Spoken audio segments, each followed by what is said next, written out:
Good afternoon. We are waiting for a few other people to show up. Shadow, wherever the hell you're at, and Mark. Shut up. Get up your ass.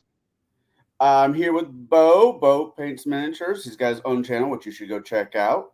I don't care what anybody else says. He's a great guy. Go check out his channel. Send him some love. If not, I will find you. No, I won't. I don't care enough. I'll find you and I'll paint you a mini. Yeah, he'll paint you a mini. There we go. There we go.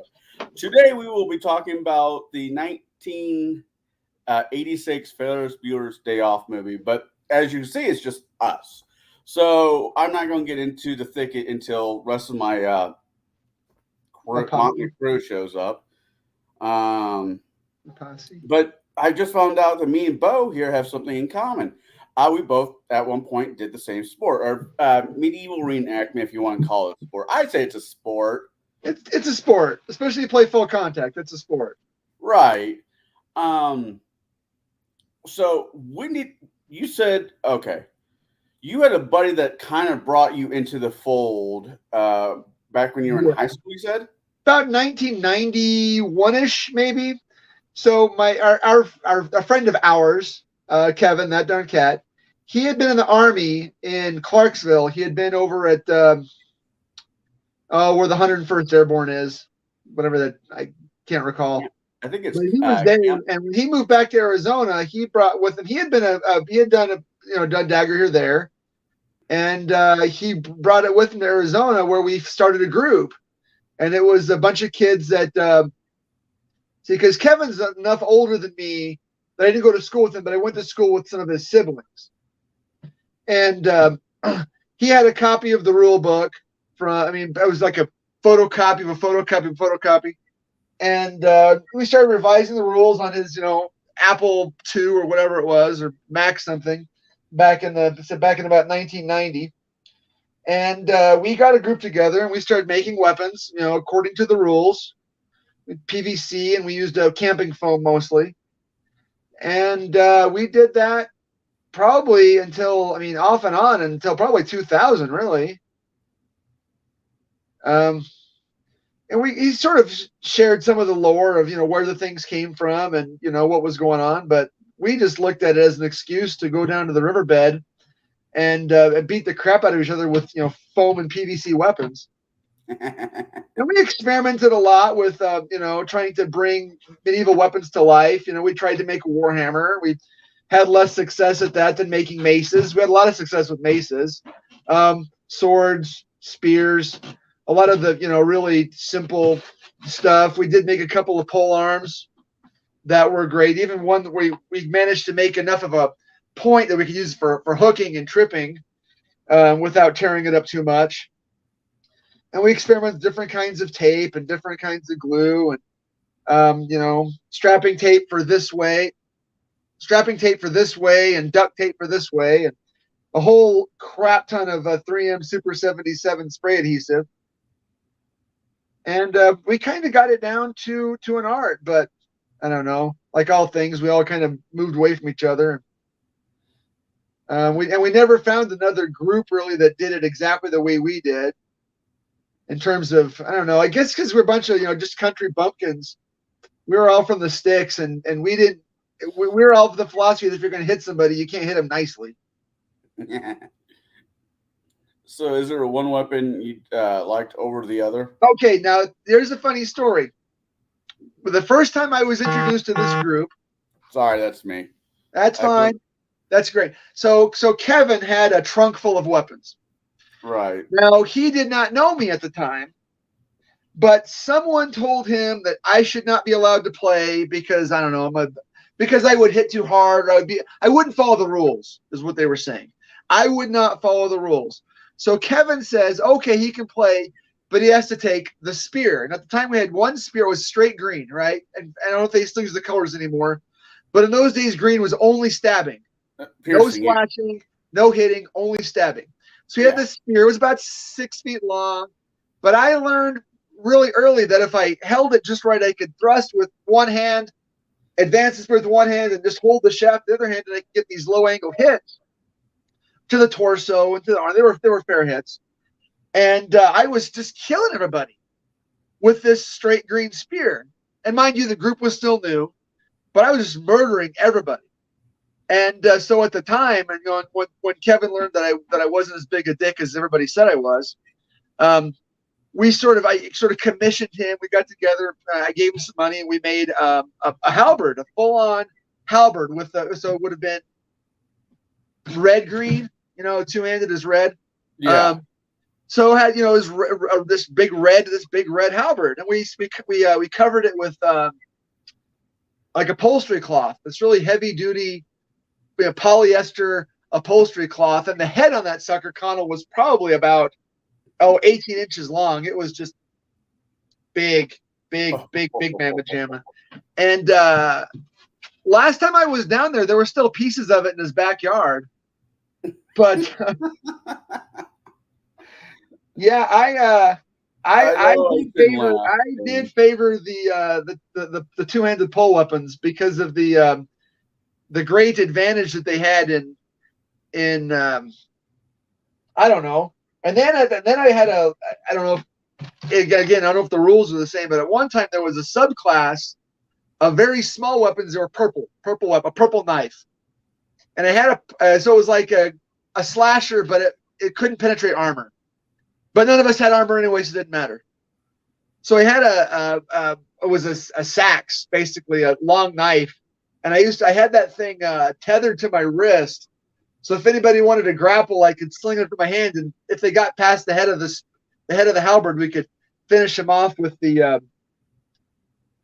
knife. I don't know what weapons did you favor when you play?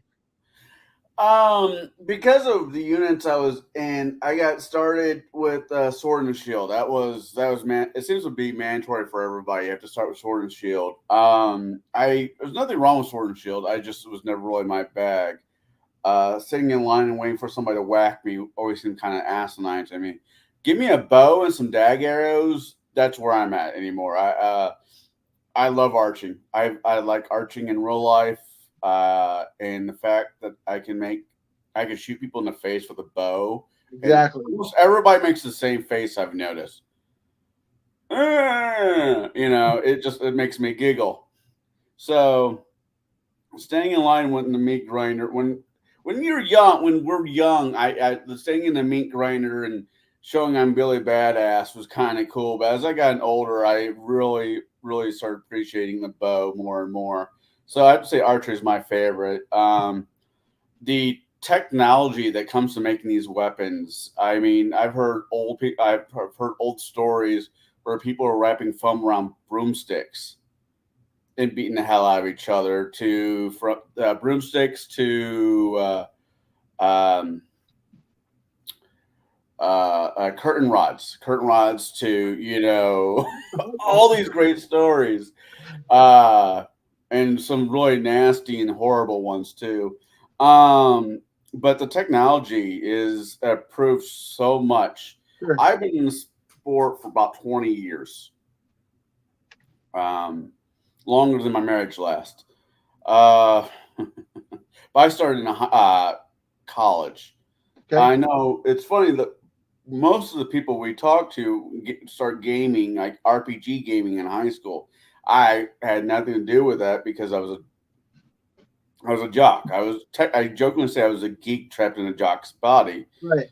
Because between boxing, swimming, dancing, rugby, and everything else I had to freaking do, athletically do, I just never had time to really sit down and, I read a lot, but that's about as far as that went. In college, I got introduced to Daggy here because I was working a Renaissance fair. Right. And I'm like, wait, I get to hit people with foam weapons that, don't go actual weapons that hurt. It doesn't kill people. Yes, they're made out of foam, but don't let the foam fool you. They will leave marks. And so I make a very distinct sound when they land a good hit on bare flesh, or just it's flat. Oh, especially if it's. By the way, you're not supposed to go flat, but if you get somebody with a blue weapon that goes flat, it's a beautiful noise. It's like listening to a fat kid do a belly flop in a pool. It's just everybody knows. Flap. I'm a fan. I was thinking about trying to get my kids involved with something like that, but my wife would probably call DCFS or something. If The sport's changed. It's more family friendly than it's ever been, in my opinion. I mean, I wasn't there in the glory days where it was just a bunch of weird boys going out in the woods and camping, which right, there's nothing wrong with that. Now it's more of a you find older units that are definitely started having families and their wives and their kids or the next generation of whatever unit, if they stay with that unit, the members are. I'm with a group down in Nashville called the Fianna. We are a Celtic war band. I love that's cool. history. Most of the people in this unit are big history nuts in their own right, and we Right. just gel really good. Well, that was the interesting thing that I noticed. That was there was sort of a lot of room for everything, almost from historical to fantasy, and it had at least at the time it had a pretty strong, almost again Tolkien-esque influence. Oh, it very much has. I But I mean, remember the old book. It had pictures and line drawings of people from different, especially Western tribes. It'd say, look, this say you can dress up like a Frisian. This say you can dress up like a Celt or a Saxon. You know, one thing that we did finally make a couple of shields but they were to make them by the book they were so heavy. Um, but we mostly went and we didn't we none of us ever had armor because we always wanted to have authentic armor to be as authentic as possible. We wouldn't let anybody show up in shag rug tied around your body. it's I want to say that you're joking, but as bad as it is, I can actually see that somebody doing that. Yeah.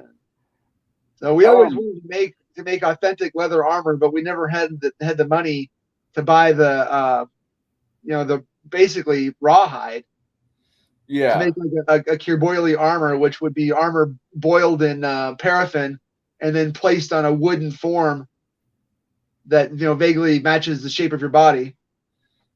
We just in those days too, there was really no internet, Connell. Like not like there is now. There was an internet, Oh no, I get what you're saying.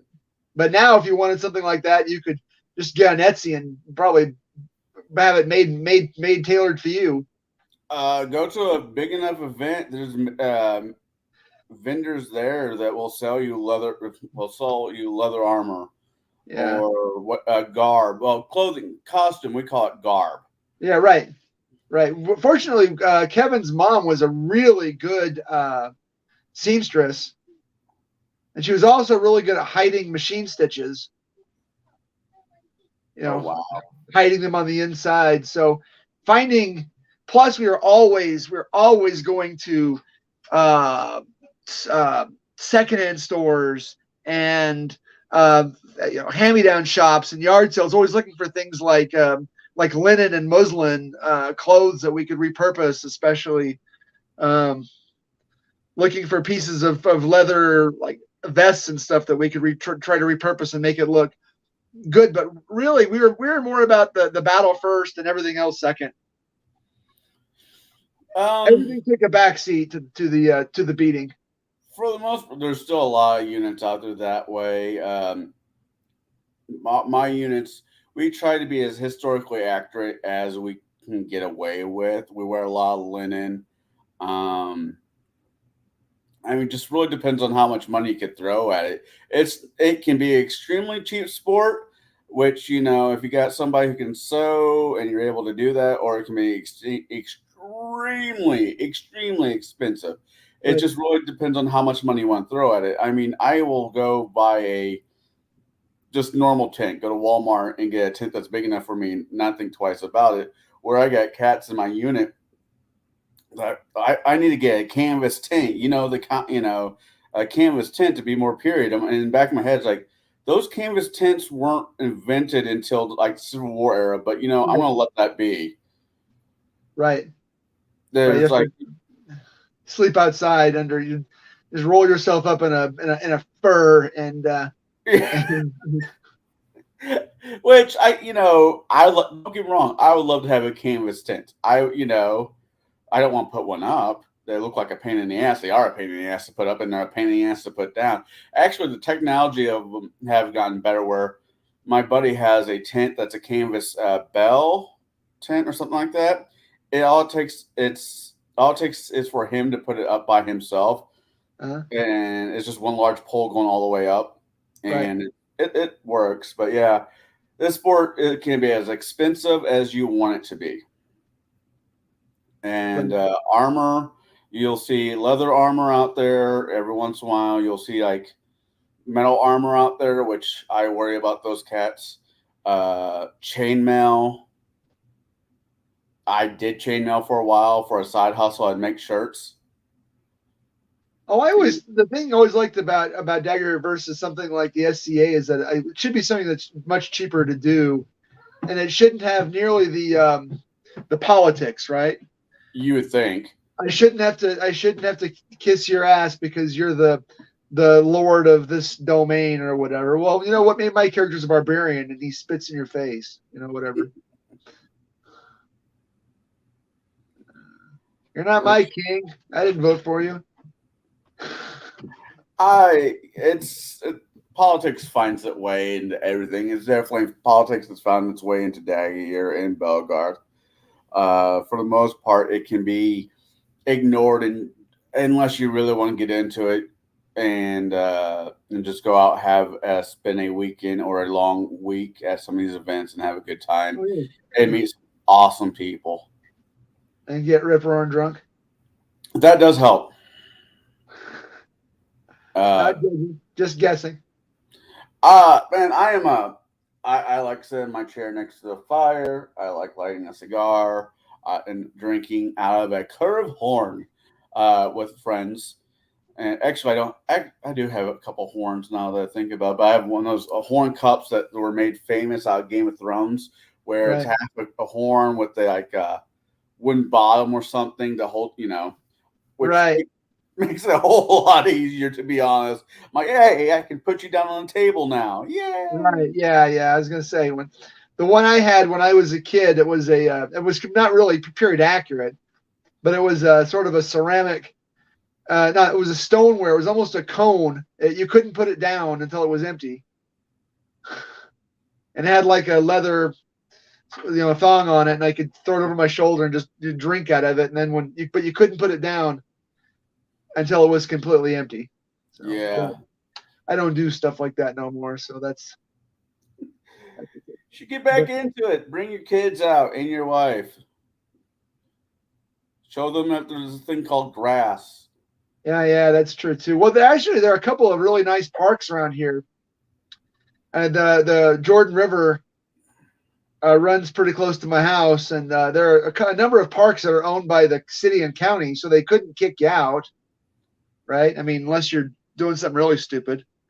But I thought, man, you could come down here on a Saturday, and it's all public park, and there are enough trees to make it where you could actually set up some fun stuff. I've never done any of the big battles though that you're talking about, unit on unit, and that Oh seems just yeah. like a whole different I went to an event. realm. The last event I went to that was decent size was about 3,000 people. It's amazing. And res battles would take all fucking day if you let them. Oh my god, res battles. They put time. Like a, this battle is only going to last for like a half an hour to an hour, and it's just pushing the flag from one side of the field to the other, or bridge battles, or Right, right. So what did you do when you died then? You just lay on the field until the battle moved past you, or did you oh, have like healers and in the druids? beginning, I did a lot of that. I would just basically take a nap if I died, because everybody had to be on the floor, ground and act dead. Well, somebody got into their mind, oh, this is a bad idea because these poor bastards are getting stepped on.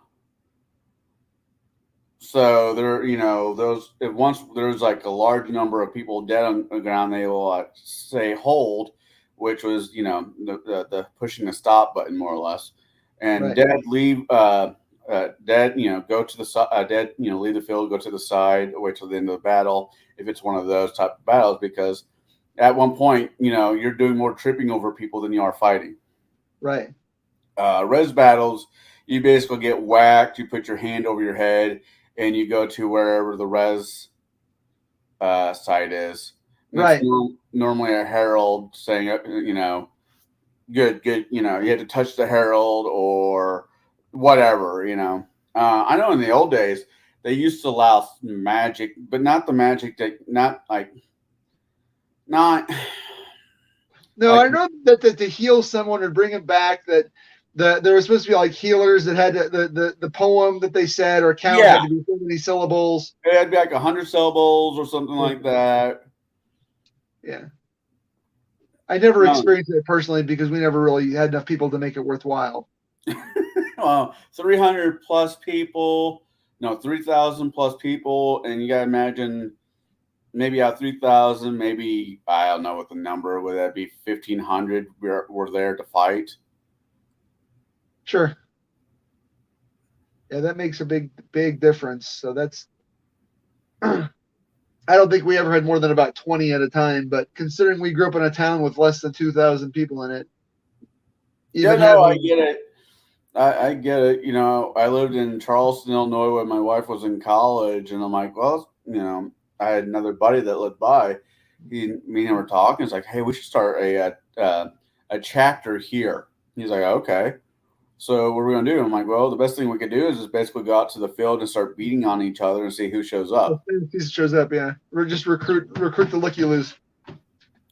And because EIU was a college town, there was a lot of college students. So I was like, hey, what are these idiots doing?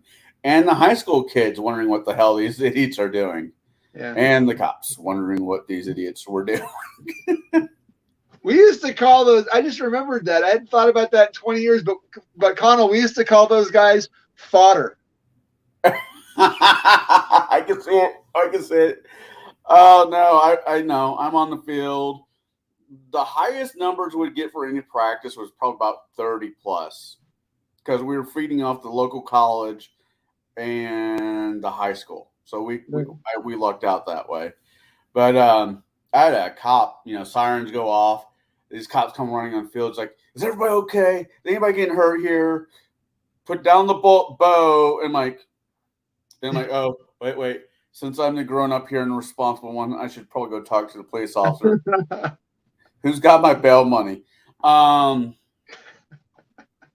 I explained to them, as like, this is a complete volunteer sport. We have waivers that everybody signs to make sure if they get hurt, it doesn't fall upon us.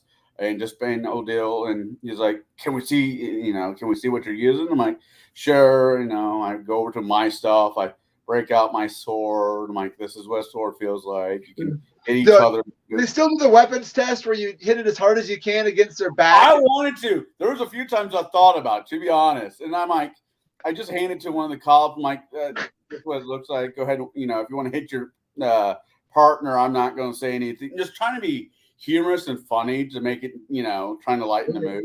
Yeah. And the guy is like, oh, he does it. And he smacks his partner in the leg. He's like, does that hurt? He's like, the guy's like, yeah. He's like, oh, okay. And it's like, so you use bows too? I'm like, yeah, here's my bow. It's rated at like 28 pounds per bow. The arrows have to be modified where they have basically Nerf ball, pillow cushion stuff on the tip of them, and I shoot them, and he's like, oh, okay, and cops like, kind of see an arrow, and he draws it back and shoots. He's like, wow, this is fun. I'm like, well, we do this practice here every day. We have a practice every day. And he's like, you're more than welcome to come back, in your civilian clothing, and we can work you out, see if this is something you really want to. So by the end of like the second year, I had maybe 3 cops on the field too. That's kind of fun. Yeah, it was a good time. Yeah, because I think the only time now where we were playing originally, I think we did have the cops invite us to leave the park, but it was a small town, so I mean, even though we might be able to beat him in the courthouse, but we couldn't beat the ride, Right. It's like, try to fight this and go to jail or leave. Yeah, well, okay, we're going to leave. But we found interesting ways and places to play. old mine tailings, and oh my gosh, like I said, the old places along the river bottom that were mostly cleared out. But I don't know. It seems that, like you said, it just seems to be finding people that really want to do stuff like that anymore. They're out there. It's just, I don't know.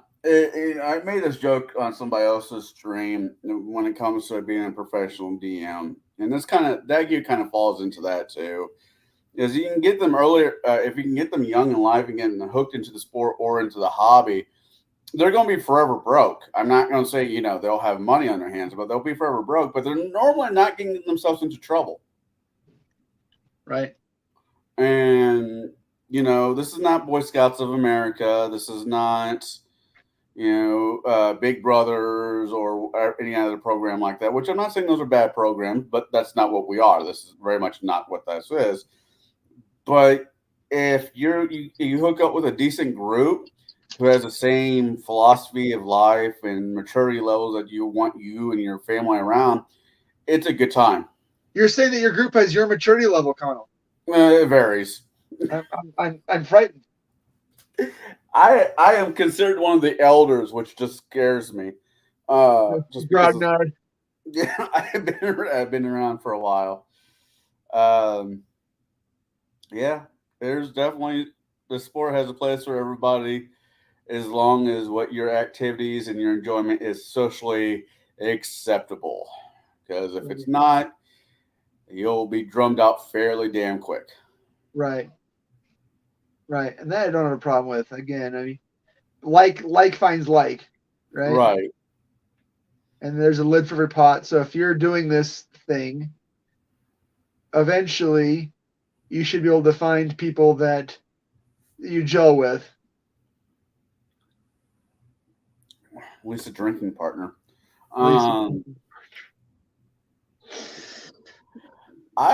It's fun.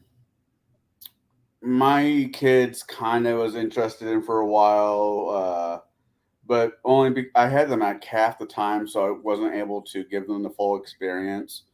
And now they're just busy. The oldest one is busy trying to figure out what he wants to deal with life, if he wants to go back to college, or if he just wants to be get a full time job. And the middle one is in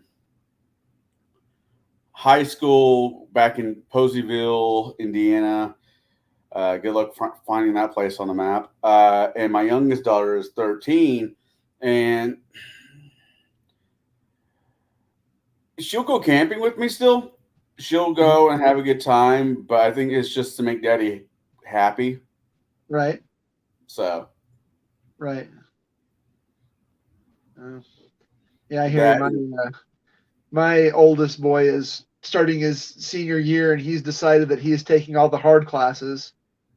So I doubt I will see him a whole lot this year. He's taking 2 AP classes, 1 concurrent enrollment class at the community college. So we'll see what happens there. I don't know. I don't know. High school's high school. I can't even get him to play a game with me. If I can't get him to play a tabletop game, how am I going to get him to go out and sports and girls? That was my thing. Sports and girls. I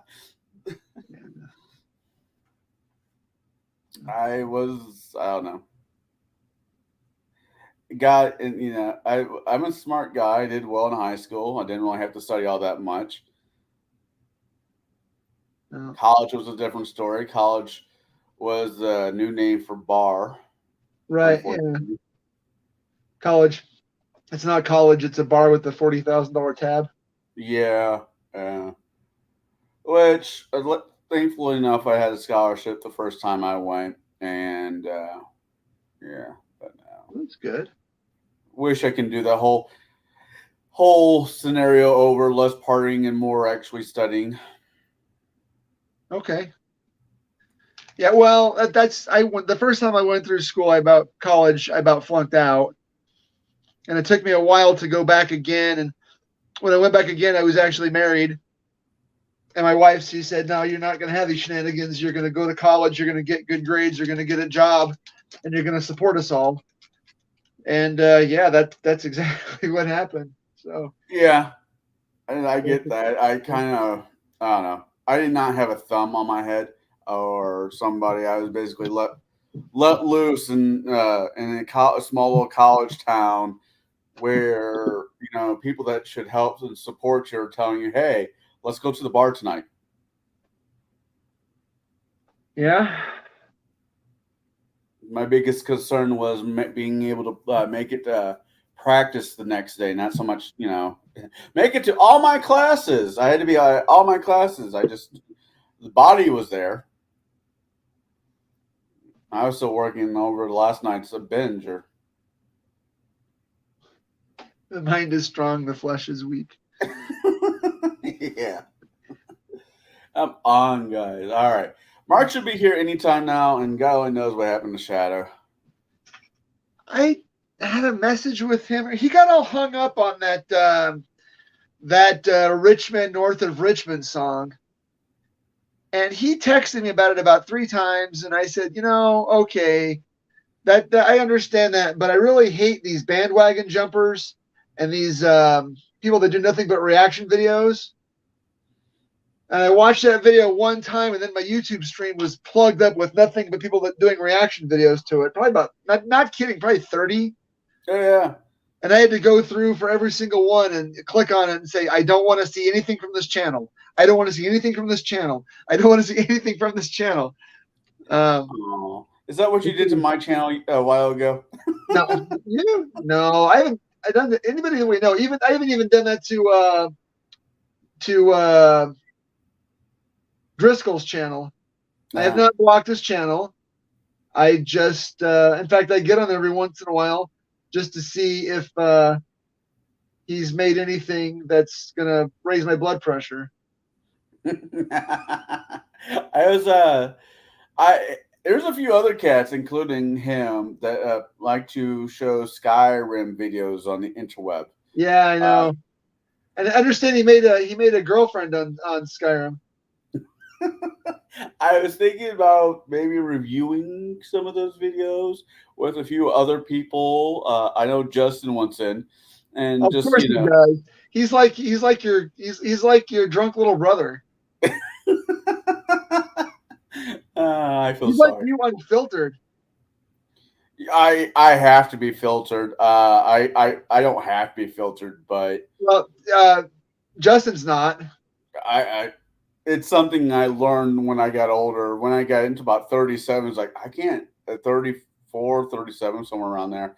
I'm like, I can't continue saying the crap that I've been saying. I gotta calm down there, Hoss. Unless I'm with a certain group of friends, I can't, Well, you can't do it on YouTube. Well, Eventually, I'd get doxxed, and then I'd end up losing my job or something. yeah. I have a daughter who watches some of the stuff I do, and I don't want to ever say anything that would upset or offend her. Well, I don't mind offending her a little bit. That's just life. Right. But upsetting her to where she's not talking to me for a while, that's a whole different bird. Right. Well, I'll tell you. I'll tell you what I tell everyone about him. His stuff, actually, I probably agree with what he says. Maybe half to even maybe like 2/3 of the time when he's not contradicting himself. But the problem I have with him is he's just so disagreeable. He's the epitome of that old man on The Simpsons that yells at the clouds. You're not wrong. So it's like, dude, like, yeah, okay, fine. You want people to, okay, look, you are your side hustle, your gig. You GM for money, right? Yeah. You hire people to run. People hire you to run games for them. Okay, am I right in that assumption? Yeah. Yeah. Okay, what kind? How deep into role playing do you expect your players to have? And do you expect them to stay in character all the time? Do you expect them to talk in first person all the time? Um, what does good role playing look like just to you? Because you run more games than I do. I run one game a week. I run. It just really depends on the clientele. Is I got serious players at my. I got serious players that stay in character the entire time. Then I got other players that is basically a social hour for them, and they want to roll some dice and have some fun. I don't. I'm not saying that one group is better than the next. It's just I provide a environment and an activity for a group of people to decide who decide that they want to hang out with each other and do this hobby of ours. I think there are some bad players out there, but as a whole, those bad players are basically trying to, in my opinion, a bad player is a person who tries to run the entire game by himself. He does not believe in teamwork. He's the some ridiculous I'm Billy Badass, Arnold Schwarzenegger, Last Commando type character, and he doesn't stay in his lane. That to me is a bad player. Okay. Just It curious is bad. because you know A because good, a good player is is a player that bribes the DM with food. No, I shouldn't say that. A good player is there and he gets along with the rest of the party. He can have conversations with the rest of the party where he's just not a dick. And everybody gets along with each other and wants to play a game. To me, that are good players. right. The only person who's getting paid for this is me. Okay. So I gotta bring my A game. If they just want to sit around for an hour and talk about how shitty the last week has been, it's their money, their time. I do not hold it against them. Right. All right. I mean, So Shadow's humble, finally showed up. serious, always late but worth the wait. The man, the myth, the legend. I'm never late. This is the first time I think ever. Yeah, Well, yeah. don't say never then.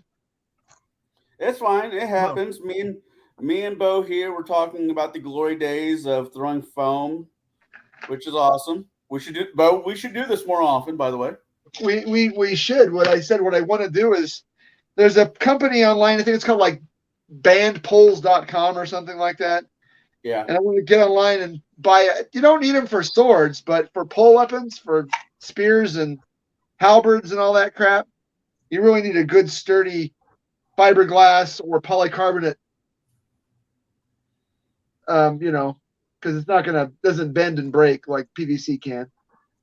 I was like, what the hell are you guys talking about? It's okay. It's okay. I know exactly what you're talking about. We're talking about shafts and poles. And tools. Anyway. I'm not gonna make a single strippers guild joke. But where's our friend Mark? He said he was gonna be about 30 minutes late. And That was he is 30 now minutes ago. 18 minutes late. That's all right. That's all right. He's busy man. He's got his life. And I don't hold it against anybody. Since there is now three of us, let's get this Is this a quorum? ball going.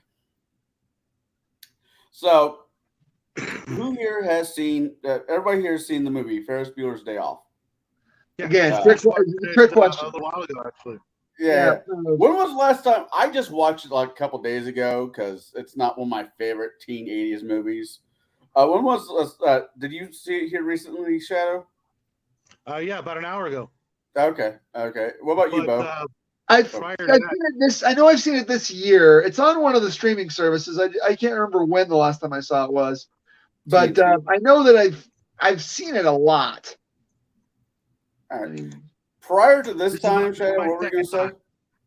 This is my second time seeing it, and the first time Jack saw it, and I was hoping he'd come and watch or hang out with us, but he's writing or something like that. Tomorrow he goes back to school, so there's that. There is that. All right. So overall, excuse me. What did Shadow? What did you think of the film? I liked it, of course. It's again not one of my favorite John Hughes movies, but it was enjoyable. There were like I said, some things I'd forgotten because I'd only seen it once, and that was like right after it came out, probably. All right. What did you think of the movie, Bo? The more I've watched it and seen it over the years, the more I tend to see it. It's an exercise in absurdity, right? there's so many things in the movie that could not happen in real life, and so I mean I don't like allegory, and I Yeah. don't like, but I do see a lot of almost symbolism in the movie when I see things happen in the relationship between Ferris and Jeannie, the relationship between Cameron and Ferris, the relationship between Rooney and Ferris and his parents. And I just see these things and I think, well, yeah, this is a fantasy. This is not anywhere. I don't even think it's pretending to be. Yeah. I mean, you say there's a few. I agree with that statement. I mean, if I played hooky, God, playing hooky from high school, well, you would have to play. I think you'd have to live in a major city for even 60% of the shit to happen. But I it's think you like have them to, seeing yeah, playing literally. hooky and catching a ball game. Okay, I can see that. Well, Playing But that's a whole different the thing parade was itself. too I much. mean, I what? miss Parade was too much. daytime baseball games. Yeah, the parade was a bit much. Him jumping onto the float and singing Donkey Shane. Donkashaw or whatever it's fucking called, and Twist and Shout by the Twist and Shout. Beatles, or whatever it was a Beatles The song. Beatles version, Yeah, not Twist the and Isley Brothers version. Shout was a bit much.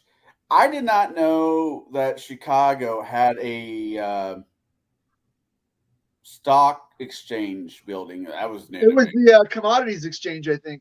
Yeah, Yeah, they're saying yeah, that. I'm like, I lived in Chicago for about a year. I didn't know that was there. yeah. That's where they trade all the pork bellies and cattle futures and corn and all that stuff. Yeah. But yeah, the parade was a bit much. The principal giving a shit was a bit much. It's not that he cared. He didn't care. He wanted revenge. He thought that that this kid had made a fool of him for how many years? I mean, because Ferris Bueller is a senior, right? So Yeah, I don't know if it was a 3-year high school or a 4-year high school, but for all the time, I can imagine that for all the time that he's been there, he has just absolutely made this principal out to look like. Well, even the secretary, she says it. He makes you look like an ass, Ed. um, So let's talk about that then. I mean, here's a question: Is Ferris Bueller a protagonist in this movie? I see him as an anti-hero. I see him as he's a villain. He's not a good guy. There's nothing good about Ferris Bueller. And he's selfish. He's willing to he craps on his sister. He craps on his friend. Cameron wants to stay home and stay in bed. He's like, no, you've got a car. Get your ass over here and pick me up. Ferris your Bueller's car's not good enough. Let's go steal your dad's car. Yeah, let's go steal your dad's Ferrari. Yeah, that was a beautiful car. I don't know. I kind of see him more as chaotic good than chaotic neutral or evil.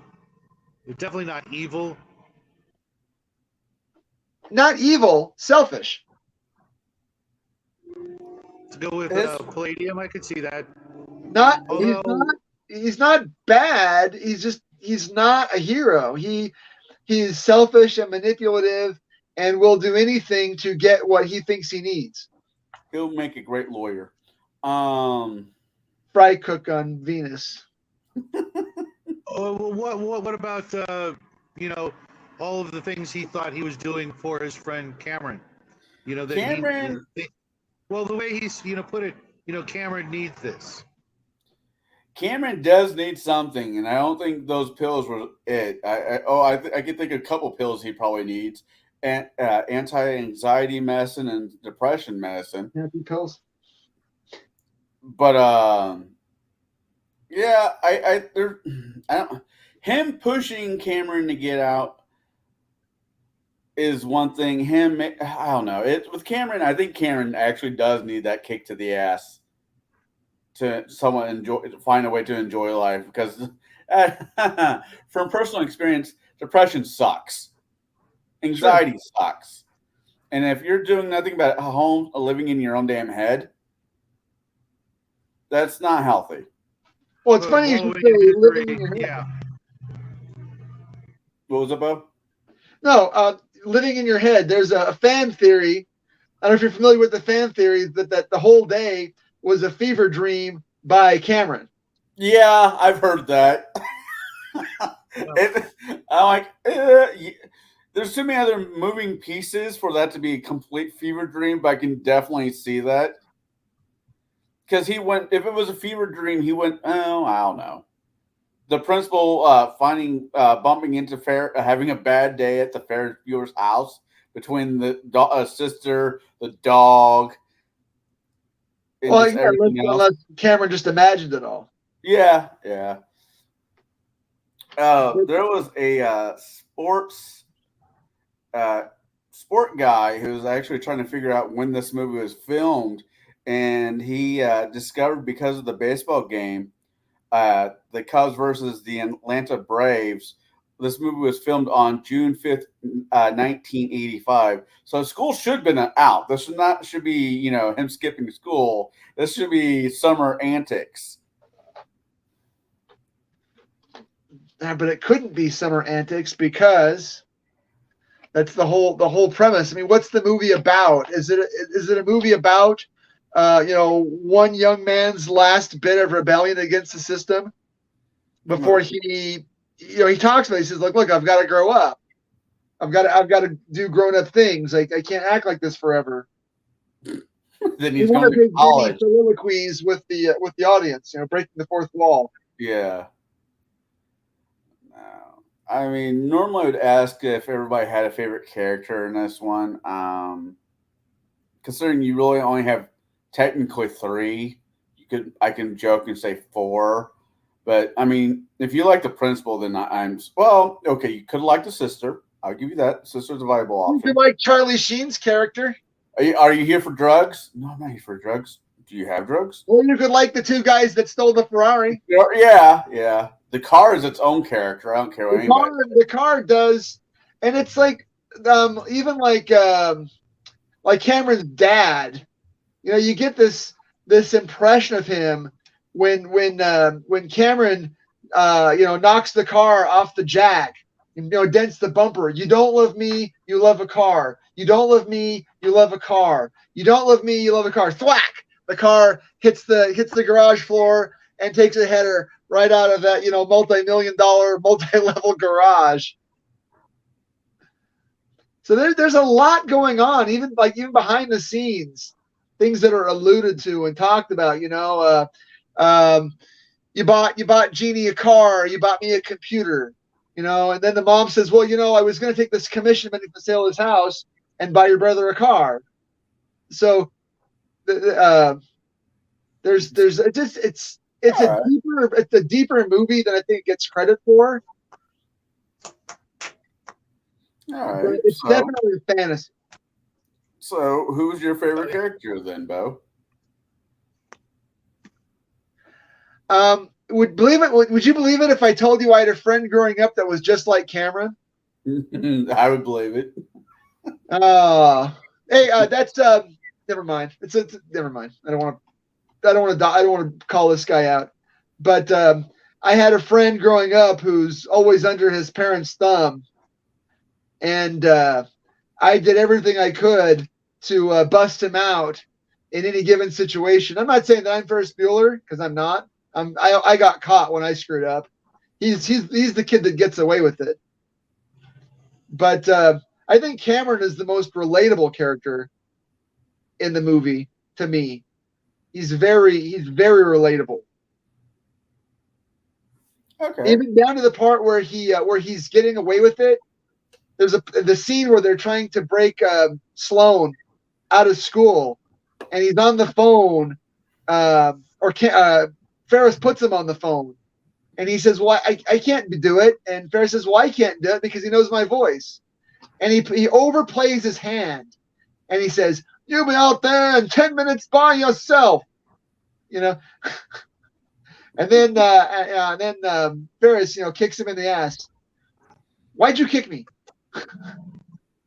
That scene is it's got, you can tell there's some really good timing between the actors. And I understand that timing came from doing Broadway shows together. Oh, really? I gotta hand it to the actor who played Cameron. He had a hell of a range.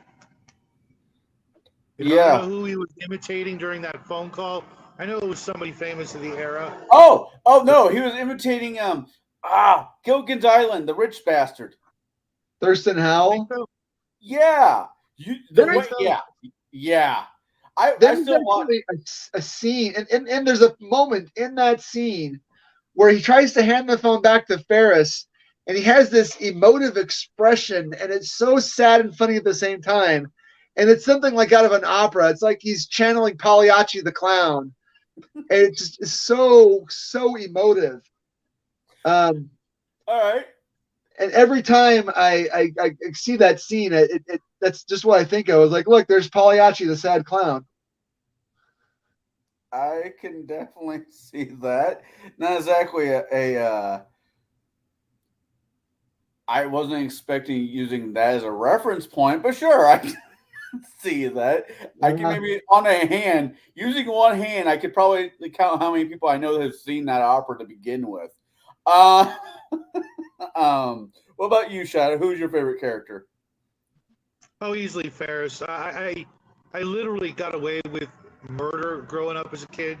There's always that one guy. I mean, with my parents' situation, I could literally, get away with anything, and I did, and so it brought back those kind of memories for me, and I was watching it with my son, hoping that, because he's so straight laced and whatnot, I hope he would, pick up some of the, the ideas about, when you gotta do something that you're not supposed to do, be creative about it, really, especially the whole phone call thing, that was genius.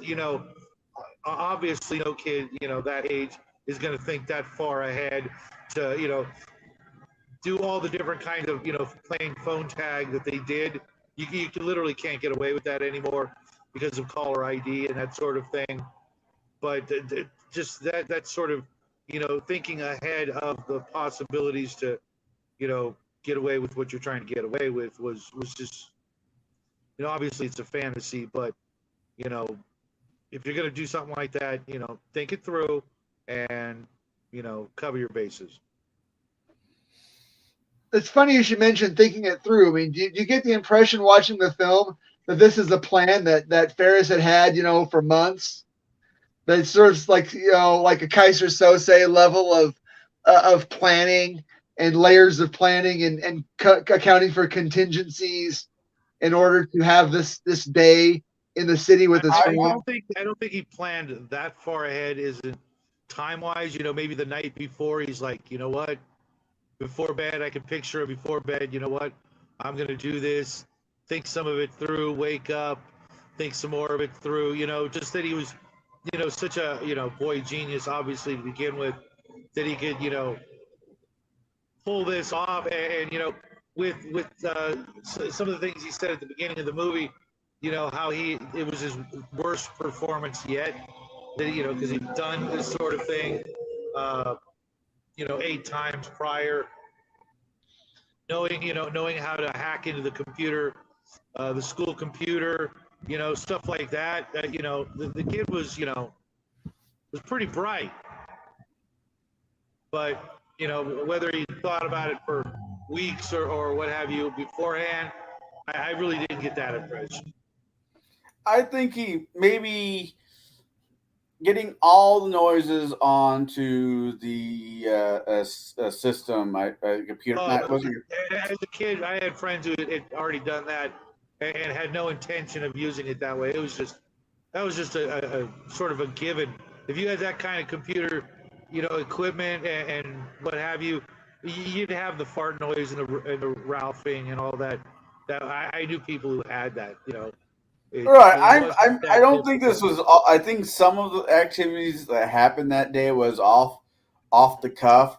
but I think the original getting the parents to buy it and everything else. Because if you know, it felt like the only way for the plane to actually work is for Cameron to come pick him up because he didn't have a car. If Cameron never picked up the phone that day, the whole day would have been shot. He would just been at home. Right. Yeah. So He I think must have had. I don't know how wealthy Ferris was personally, but he must have had the money to at least take his friends out to lunch at a fancy French restaurant.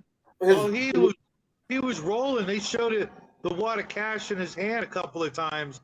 Yeah. He had a money clip and everything. He's just handing out fivers left and right. This is also the 80s. I Sure. mean, I know restaurants like the high-end restaurant he went to up in Chicago. No, I've never been to that one, but with my aunt and uncle, I've been to my share of high-end restaurants. And a lot of those restaurants, I don't remember. I need to watch the movie again, or I just didn't pay well enough attention. A lot of restaurants of that high end don't even have prices next to the food. Because if the theory is, if you have to ask how much this meal costs, you shouldn't be here. Right. Yeah, if you have to ask the price, you can't afford it. However, I did notice that early on in the movie, he was so popular at school and known by everybody that he must have had several little scams going on. How he was getting those freshman kids out of summer school and things like that. So he was probably working everything from a lot of different angles. This kid was, on his way to going places. So I think that he probably had quite a bit of money saved up, and this was like he was going to blow it all. He saved his money, and this was his last hurrah before college or something like that. These kids were paying him to do side hustles for him. The whole, Right. like you said, hacking into the computer and changing it from 8 to 2. When I saw that, I was thinking War Games, where same guy, right?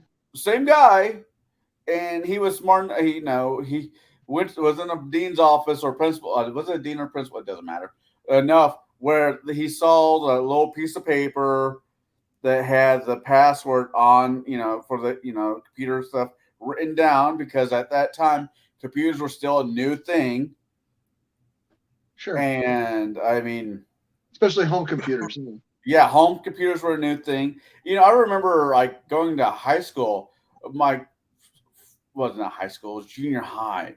My junior high year, my sophomore year of junior high, we were learning how to use a keyboard, type, actually how to type. The next year, that class got taken out for computer science. Right. So, and the teacher kind of knew as much as we did. I mean, there was a lot of fumbling around. So using that for example. I feel it too. So I thought that was a nice little Easter egg. I don't even know if it was intended to be an Easter egg, but him hacking the school computer felt like just a callback to War Games to me. Or vice versa. War Games came first. That is really. I'm gonna have to watch. I think War Games is on one of the streaming services too. I'm gonna have to check it out. I've seen that movie so many times. When we were talking about high school movies for this month, I almost thought War Games as an option. But he spent more time outside of high school in that movie than he did. I'm not saying he went to high school in this movie, but this movie was still very much school based because he was getting chased by the principal instead of being chased by the U.S. government. Which I don't know which one's better or worse. My favorite character, I want to go back to that. My favorite character, believe it or not, was the secretary. Spardos, Dweebies, Motorhead. Yeah. They think he's a righteous dude. I had a teacher in high school that she reminds me of, where she's like, just keep pulling pencils out of her hair because she put, just the whole thing. It was just, I had a teacher like that. Ferris Bueller was character actor. Her resume is probably pretty thick. Oh, it's extensive. Oh, she was in everything in the 80s. almost everything. I'm sure there's a few things that she wasn't, but you can't. I'm feeling you have a hard time watching an 80 movie where she's not in it. Then At least that kind of a period piece. Yeah, I'm not saying she showed up in an Arnold Schwarzenegger movie, but anything to deal with that. She Ferris was the Bueller, neighbor lady in that Sandy Duncan comedy in the 80s. yeah. Late 80s, early 90s. The one with Justin Bateman. Oh, okay. I didn't know. I didn't go to school with any Ferris Buellers. I mean, not that I really know of. Yeah, we didn't get away with anything. We weren't the kids that got away with it.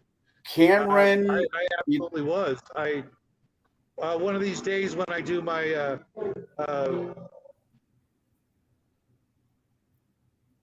Diary of a Dungeon Master for Hire video. Back in the day, I saw so much stuff from Ferris Bueller type stuff to the Satanic Panic, and literally both sides of that, all the way through college. There's some stories I can't tell until Jackie's a little bit older, if you know what I mean. Like 18 and out of the house kind of stories. He's got to be way the hell away from the channel before I talk about it. But I've already started working on it. Yeah, we got away with some pretty interesting stuff. Well, high school for me in East Peoria, to Peoria, well, it's just a different era. I mean, as much as there's some '90s feel old '90s feel lingering in high school, and not to make this sound not to go into a depressing note, but Columbine changed everything. Right. And I saw stuff like that as well. There were a lot of kids that were, mind you, back in the '80s, that were incredibly troubled, and I saw more than my fair share of it. I literally saw a D&D kid who literally went off the deep end and started, stealing firearms and things like that. And yeah, one of these days I'll spill the beans on that. Yeah, not yet. I mean, Columbine happened, and the next day, or maybe the following Monday, I don't remember. It was like the next couple of days. If it wasn't the next day, it was within next couple of days. I got called down to the dean's office because I fit a profile. Right. Trench coat mafia. And it's like, well, you're antisocial and all this fun stuff. I'm like, I'm sorry, I'm not Zach Slater from Saved by the Bell. I don't like people. Oh, well, you're missing People out. don't like me. I don't know what to tell you. But no, back to the movie. If hypothetically, let's all jump back in a time machine, and it is the senior year of high school, and for whatever reasons, your parents are out of town or child situation, your parents just had medical issues and weren't able to keep up with you, or whatever reasons, and you decided to play hooky, what would you do? Would you go see a movie, go to an arcade, go see a ball game, talk your girlfriend into playing hooky? What would you do? I'll start with you, Bo.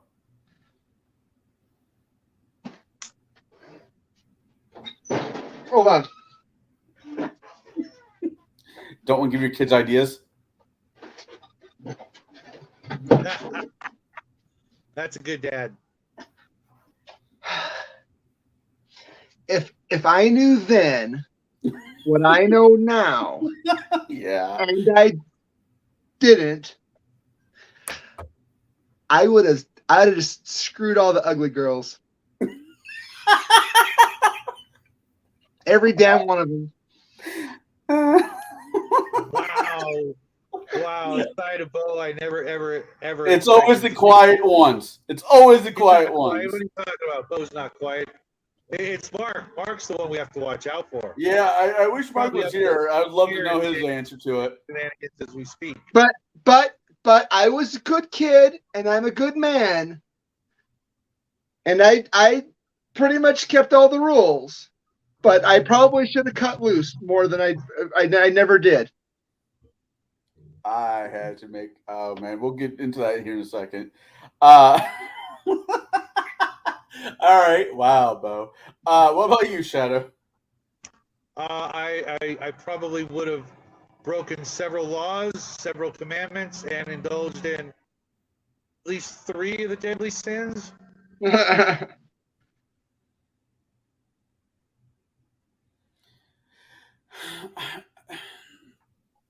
If once again, if I knew then what I know now, and I could play hooky for a day, and I knew everything was going to work out in the end. It more or less is really the trigger answer. You have to know that everything is going to work out in the end.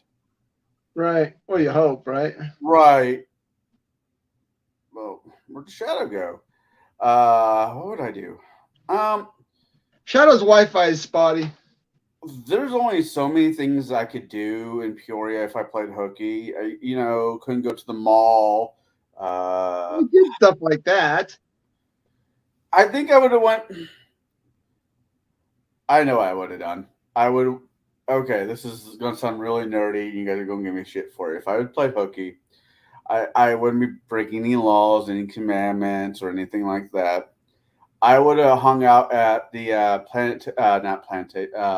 planetarium, where they show you space. Yeah, planetarium. I would have done. I would just hung out there all day. I love that place. When I was a senior in high school. What was that, Shadow? When I was 17, 18. South Park episode. Planetarium. Yeah. Okay. So was it, Bo? Well, I mean, I had a job at a local establishment, and I was making. It was 1993. I was making $2 an hour cash, plus 50 cents for every delivery that I made, plus tips.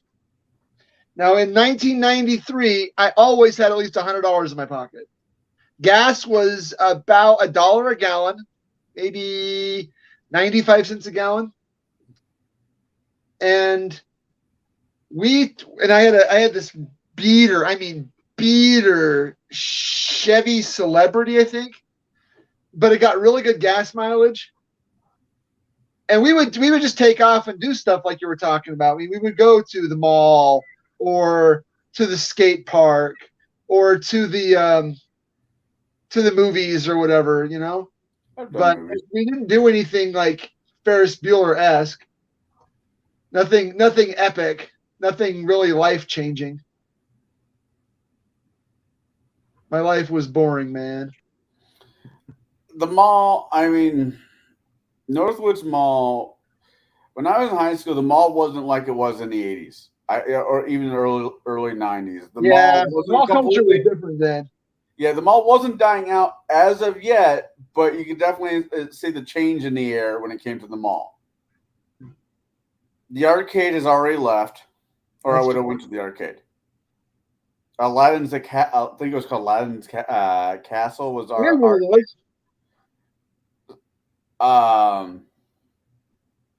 Hey, there's Mark.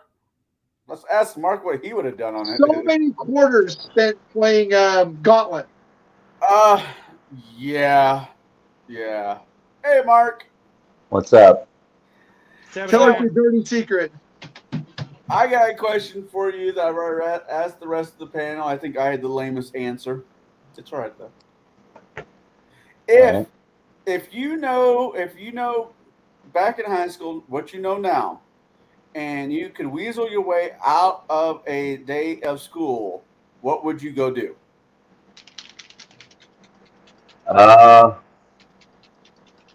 Probably something just running around with my friends, and we'd probably end up in a set of woods somewhere and doing some underage drinking, something like that. Yep, still get the lamest answer. That's all right, though. That's cool. Yeah, I don't know if I could have talked to anybody to skip me to school with me. Like I said, I wasn't. I had friends, but they were all straight laced. All right, I know I'm real late to the show panel here. All right, so what was the deal with Cameron, and why the hell was he wearing a Chicago-based movie? Why the hell was he wearing a Detroit Red Wings He's wearing a sweater? Gordie Howe sweater. What? Wasn't it a Gordie Howe sweater? I didn't pay attention to the name or the number on the back. It's just, I mean, him going to, I mean, that would have been a good way to get your ass beat even at Wrigley, wearing that jersey. I actually looked into it. I was watching behind the, I don't know, like the anniversary of it, like kind of to think of some questions to ask. And Cameron, in his own mind, was an outsider. He didn't get along. He didn't get along with his parents. He didn't get along with the people he went to school with. He felt like a complete outsider, except for Ferris Bueller, who saw him as, whatever Ferris Bueller saw his friendships as. So being an outsider, he kind of had the fuck it, I'm going to do whatever I want and piss off people type feel to him. So, but he was very, he wasn't aggressive. He was passive aggressive. He had a passive aggressive personality. Yeah. Okay. You have like a chip in your shoulder, is what you're saying. Yeah, and that's what he did. It totally makes sense. I didn't put it together till just now, but with his dad's car collection and Detroit being famous for what it's famous for, I'm guessing that was all on his old man. His old man was a big car mogul of some sort, and that was probably the team he and his old man used to root for, even though they lived where they lived. Maybe that could be that, but yeah, I think the only person that didn't really have a character moment was the girlfriend. I think she was sweet. I think she was pretty. I think she is probably what kept Ferris fairly tame. I can see him just going off the walls. An image of one of my exes. She was she at one point she was a daughter-in-law to Sean Connery. Really? Yeah. I don't remember seeing her in anything else after this, though. Yeah, no, before that, she was in the Tom Cruise one with Tim Curry as the demon. Yeah, Legends. Mia Sarah. Yeah. Is that her name? Yeah, Mia Sarah. Yeah, Mia Sarah. She's only wow. I do feel old.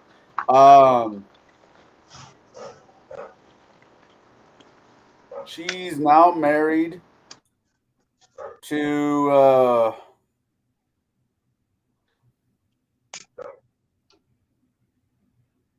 Hansen, Jim Hansen's kid. He is this, Jim Hansen. She's married to one of Jim Hansen's kids. I don't know who that is. I mean, I don't know who the kids are. Oh, okay. I was like, you don't know who Jim Hansen? I honestly didn't know he had kids, and yeah. He had 3 kids and a wife, and just left them all. Anyway, Well, meningitis is not leaving them all. no, he left. He. I don't know the entire story, but yeah, he split. Yeah, she was in some stuff. She's been in quite a few movies since then. Shit, nothing I really recognize other than Time Cop with Jean-Claude Van Damme. wow. TV. No. She found her fame in TV. She's been on TV shows, a lot of different TV shows. That's all right. That explains why I don't. Yeah. I I watch could even less do like TV soap than operas or movies. something like that. She's been in stuff. All right. Who was your favorite character, Mark? Probably Ferris. I mean, everybody's gonna say Ferris, but other than that, I would probably. No, you would be wrong, sir. Only two. Oh. You, one other person said Ferris. Okay. Well, then I'm going to go with the main character, which is Ferris.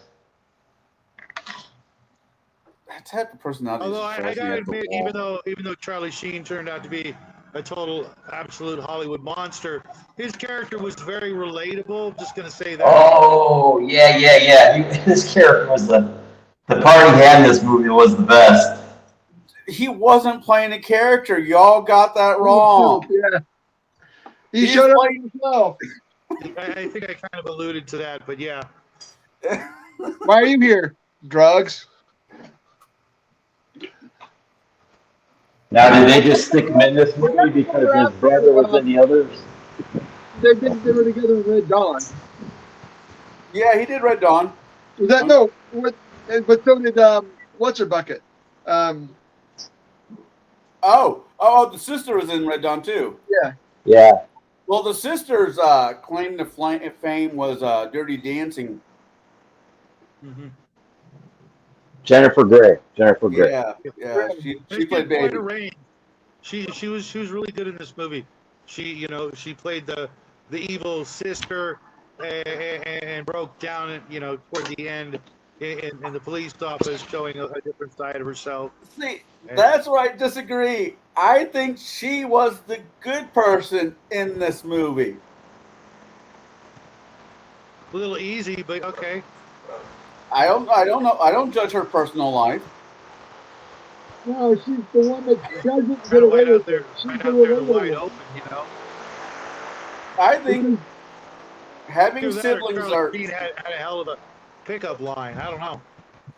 I'm just saying. Being in I didn't have to go through this, but I know a few other cats did have siblings in high school at the same time you are. It'd be a real big pain in the ass. And I imagine Ferris Bueller being probably the most popular kid that the school's ever seen, than being his sibling, where I imagine she does all right with friends, but anything that goes on with Ferris Bueller, it falls onto her lap. Everything falls onto her lap. Her home life falls onto her lap. And sometimes enough is enough. And this is, I think, her breaking point up until the very end. If she did not run into the principal when she did in the middle of the movie, I bet you she would have let his ass hang there. Right.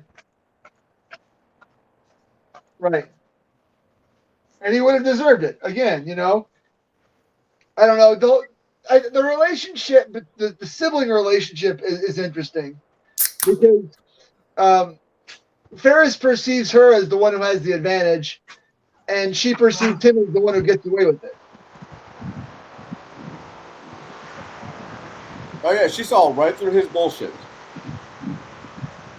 Well, how could she not? I mean, she went through a lot of the same stuff and was probably home more often than the parents. And that's kind of a thing. The youngest child often gets babied and the best treatment because the parents are better at parenting. And as time goes on, they put more and more into parenting. Yeah, sometimes being the oldest sucks.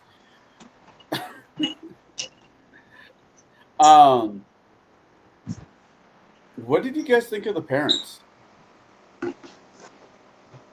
They were. I can't fault them at anything. They were highly successful, and trying to do their best. With what they had, which was extensive, and the father was again the typical oblivious father that we've come to know and despise, the way Hollywood portrays us. Not even recognizing his own son, several freaking times, right there. That was just, insulting. So I'm not gonna, blame anybody other than the writers of doing that.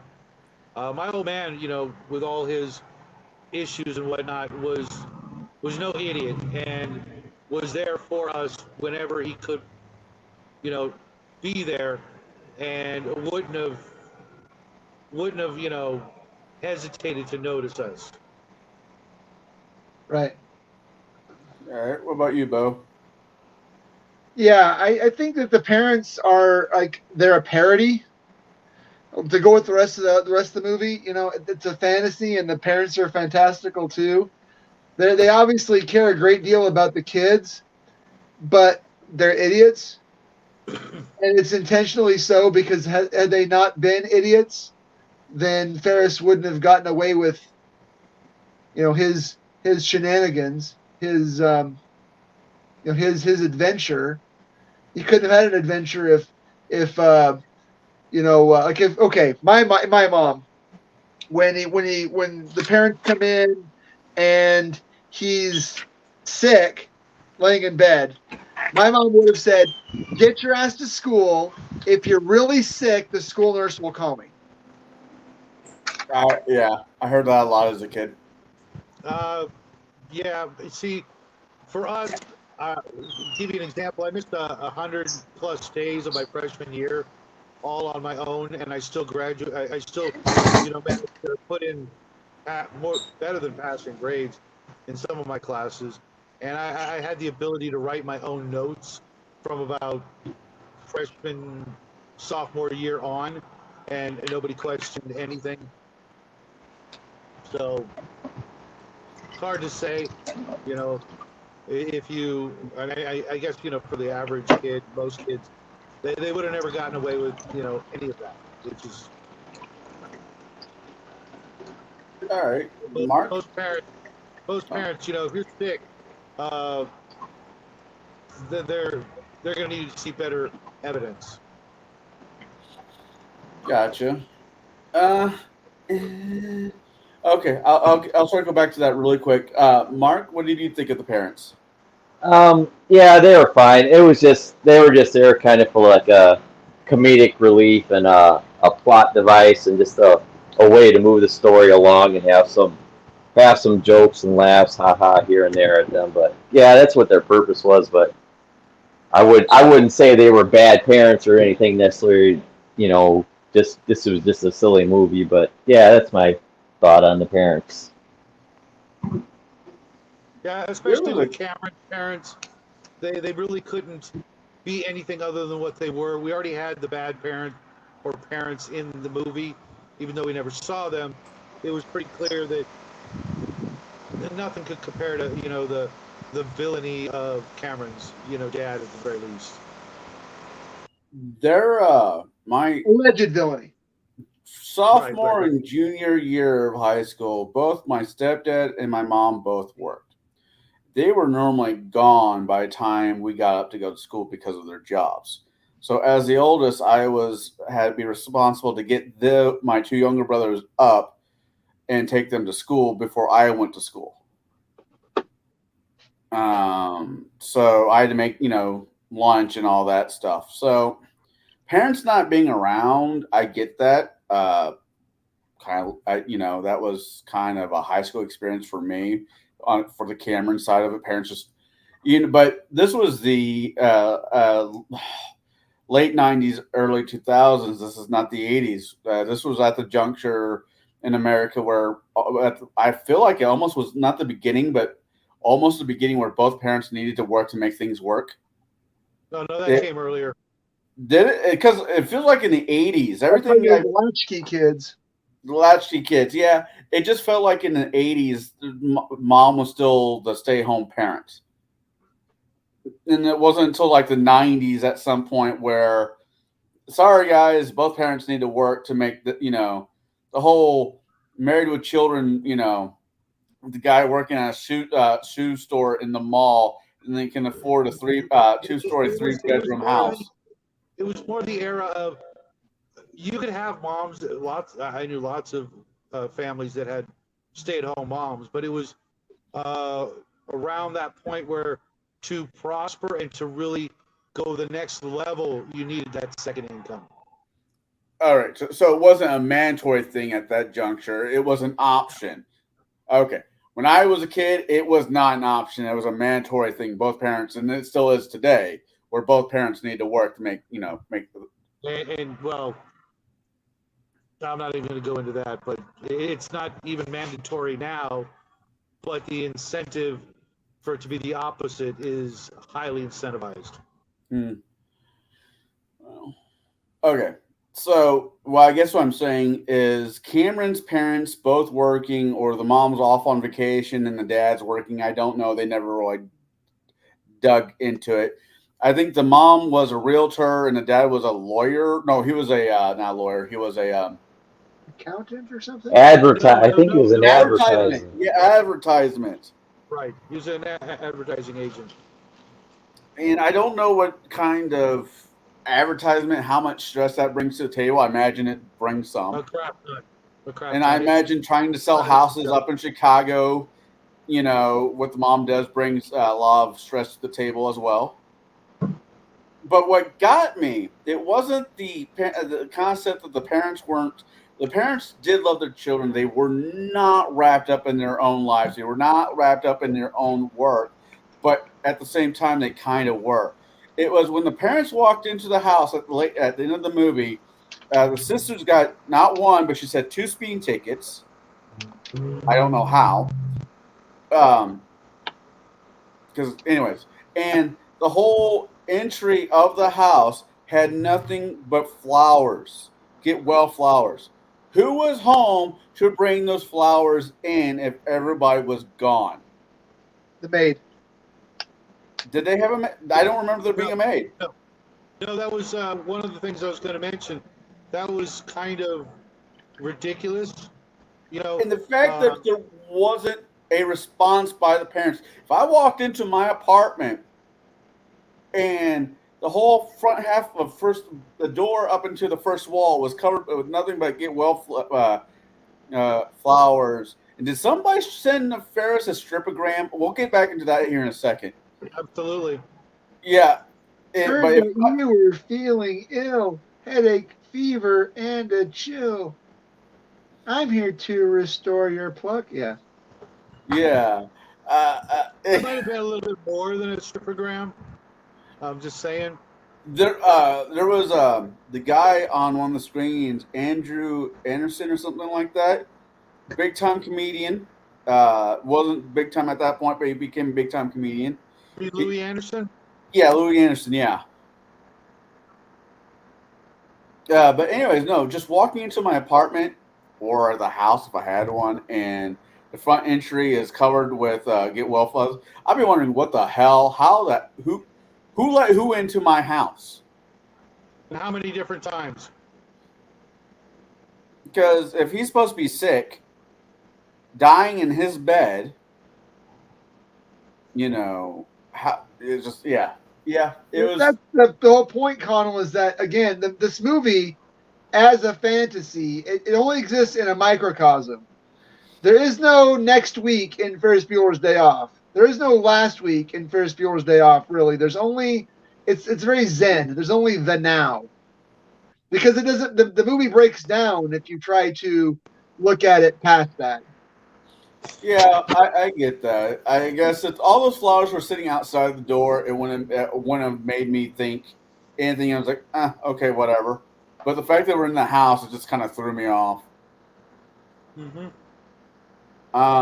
What did you guys think of the principal? Not as an actor, but as a character.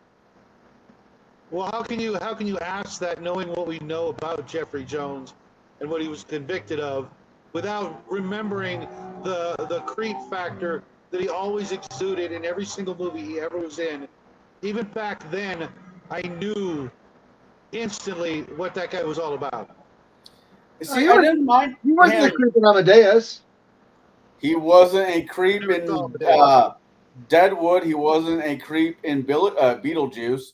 The principal, or Mom and Dad Save the Universe, the creep factor, high creep factor in this movie. I will give you that high creep factor in this movie.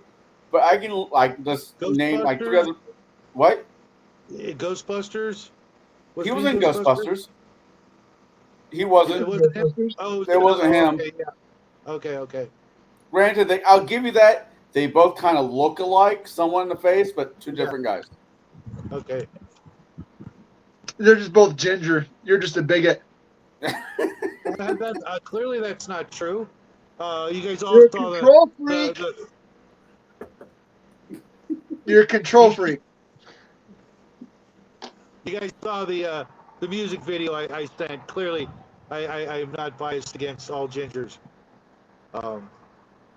Yeah, he's just That's freak why I said factor. separating the I love it. actor from the character. Separating the character. You know, I know the guy is in prison. If you don't know and you're watching this, go Google him and you can find out for your No, damn that's the worst selves. part. He's not in prison. He got the most lenient probation in the history of that particular crime. Oh, I didn't know. What did you think of the principal as a character? Not as an actor, as a character. What do you think of the principal? That is the question I have. I'll start with Bo because we know where Okay. Shadow is. What there are allusions made, like when he straightens the pencil and the paper on his desk, when he finds the bit of lint and he picks it up and flicks it off. He strikes me as he is a control freak, right? This is a Yeah. man who is so anal retentive that he sees his students like the pencils on his desk. They need to all be aligned in rows, and he sees himself as he's cultivating these kids just like that, like a factory. Every cog and wheel is perfectly intermeshed and he's ready to go. And so he sees Ferris Bueller not only as the kid who gets away with it, but the kid who doesn't conform. So he doesn't conform and he can't be corrected. And that drives him to more and more irrationality as the movie goes on until he's doing illegal things. He's jumping fences. He's getting attacked by this Rottweiler that just comes out of nowhere because it's not in the movie until that point, right? Dog comes around. It's got the drool coming out. He gives a little woof, and then, just attacks this guy when he goes to the doggy door. He gets his shoe caught in the mud, and then the sprinklers, whatever, go off in his shoe. Oh no, it was the garden hose. Until the very end, when he gets on the bus to get a ride back to the school, and he sits down, and there's the graffiti that says "Rooney sucks it." And that's just the nail in the coffin when he realizes that he does not have the control he thinks he does, because no one respects him except for the girl that offers him the gummy worm or gummy bear that's been in her pocket and they're really warm. So yeah, I see him as he's a sort of a tragic character, but he brings it on himself through his neurosis. This is obviously a man who has something that he needs some therapy for, and not just the actor's penchant for little kids. Yeah. Yeah. All right. What about you, Mark? I really can't add much more than Yeah, what I know. Bo said. Separating the man from the character and the portrayal is it was a great portrayal of the Weasley, principal that you're supposed to hate. But yeah, I know the guy is a super creepy, despicable person. But yeah, he was the part was played well. It's just a shame that, I mean, he was good. He was good at playing those parts, and he nailed it every time he played those kind of parts. But he turned out to be a real sleazeball in real life. That's the bad part of it. But That guy's name. other than that, yeah, he was the dumb villain that everything he did, Ferris was able to easily thwart. Just Ferris was always 2 steps ahead of him, no matter what. Until the end, when his sister bails him out. Right. I tell you what, if it wasn't for his sister, he would have been screwed.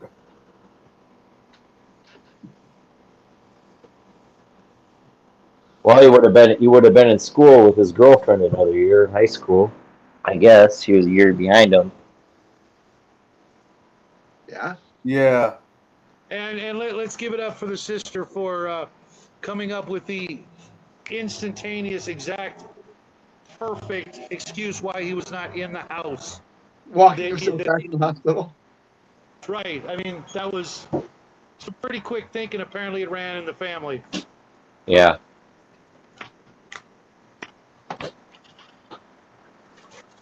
That and when the sister karate kicked the principal like 3 times in a row, right?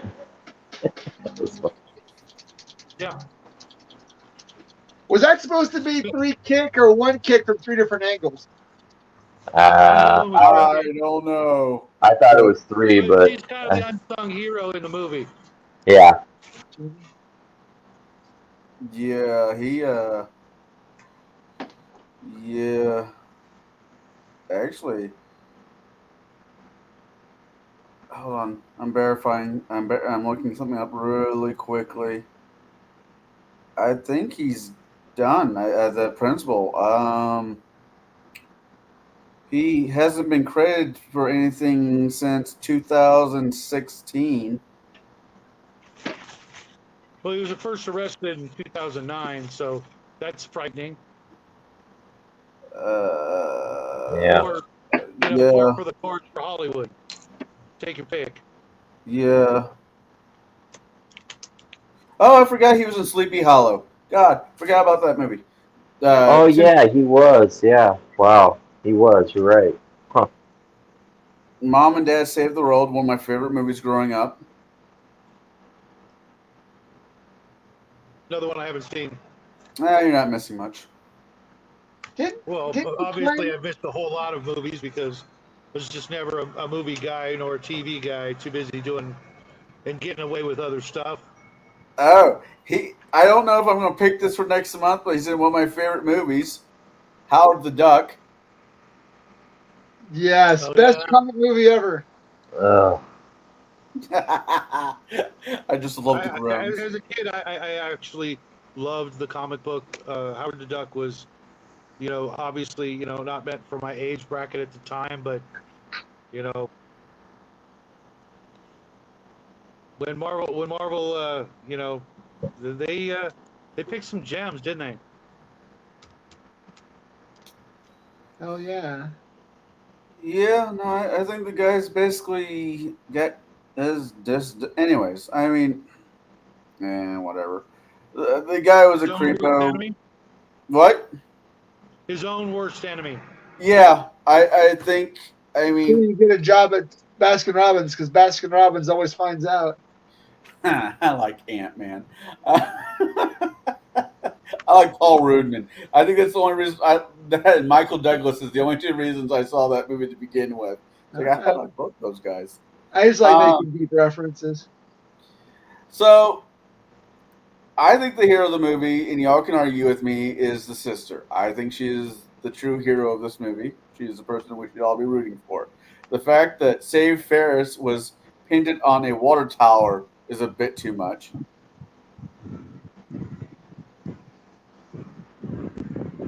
Um, that was. Well, I mean, there were several instances of that. I think the flowers and you know the police officers already knowing, it's just the folks in that town like to talk. That's all I'm going to say. I just it was. I just want to know what suburb of Chicago was this house in that everybody ha, knew. has to be Hinsdale. Has to be Hinsdale. All right, because I was about to say I only know a few of the suburbs of Chicago, and that's Either not one. Hinsdale or Hickory Hills, but I'm going with Hinsdale. Has to be. Is this a movie? I don't even know how you would make this. To be honest, I thought about this for the last couple of days. If I was going to turn this into an RPG, how would you turn this into an RPG? And I got nothing. I got it Honestly, right here, man. all Kids right, on bike. kids on bike. All right, Or I don't know this. or any Palladium Beyond the Supernatural victim game. Yeah. All right, I have to look at kids on bike because I'm like working my head through all the systems I do know. I'm like, this doesn't work, and I mean, what classes would everybody be in? I mean, he's definitely a bard.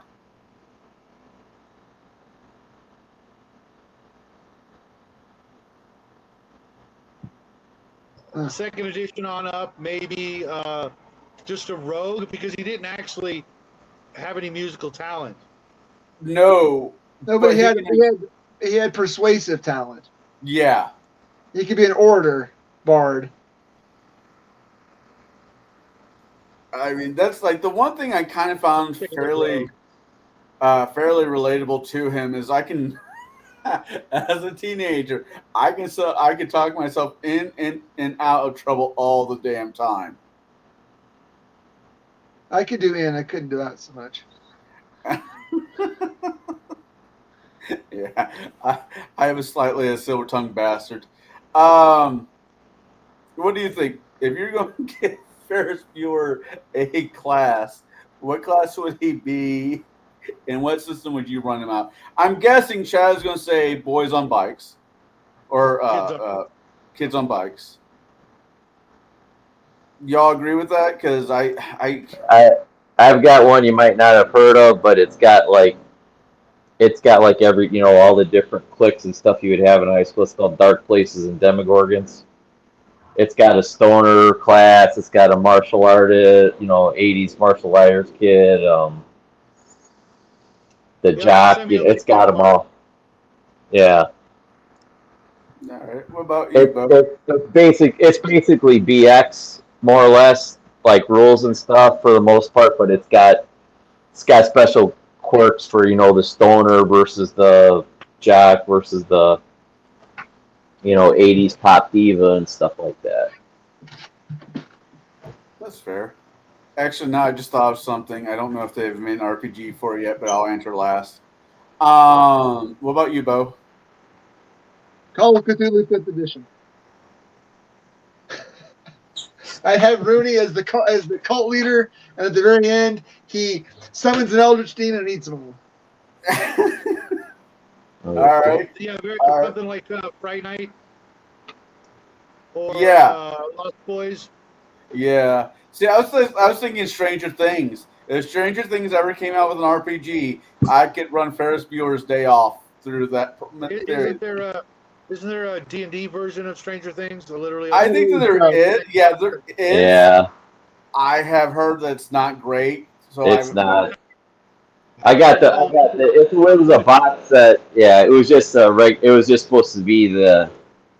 It was just supposed to be the adventure the kid was running in the TV show. It's literally the only reason we still have Netflix.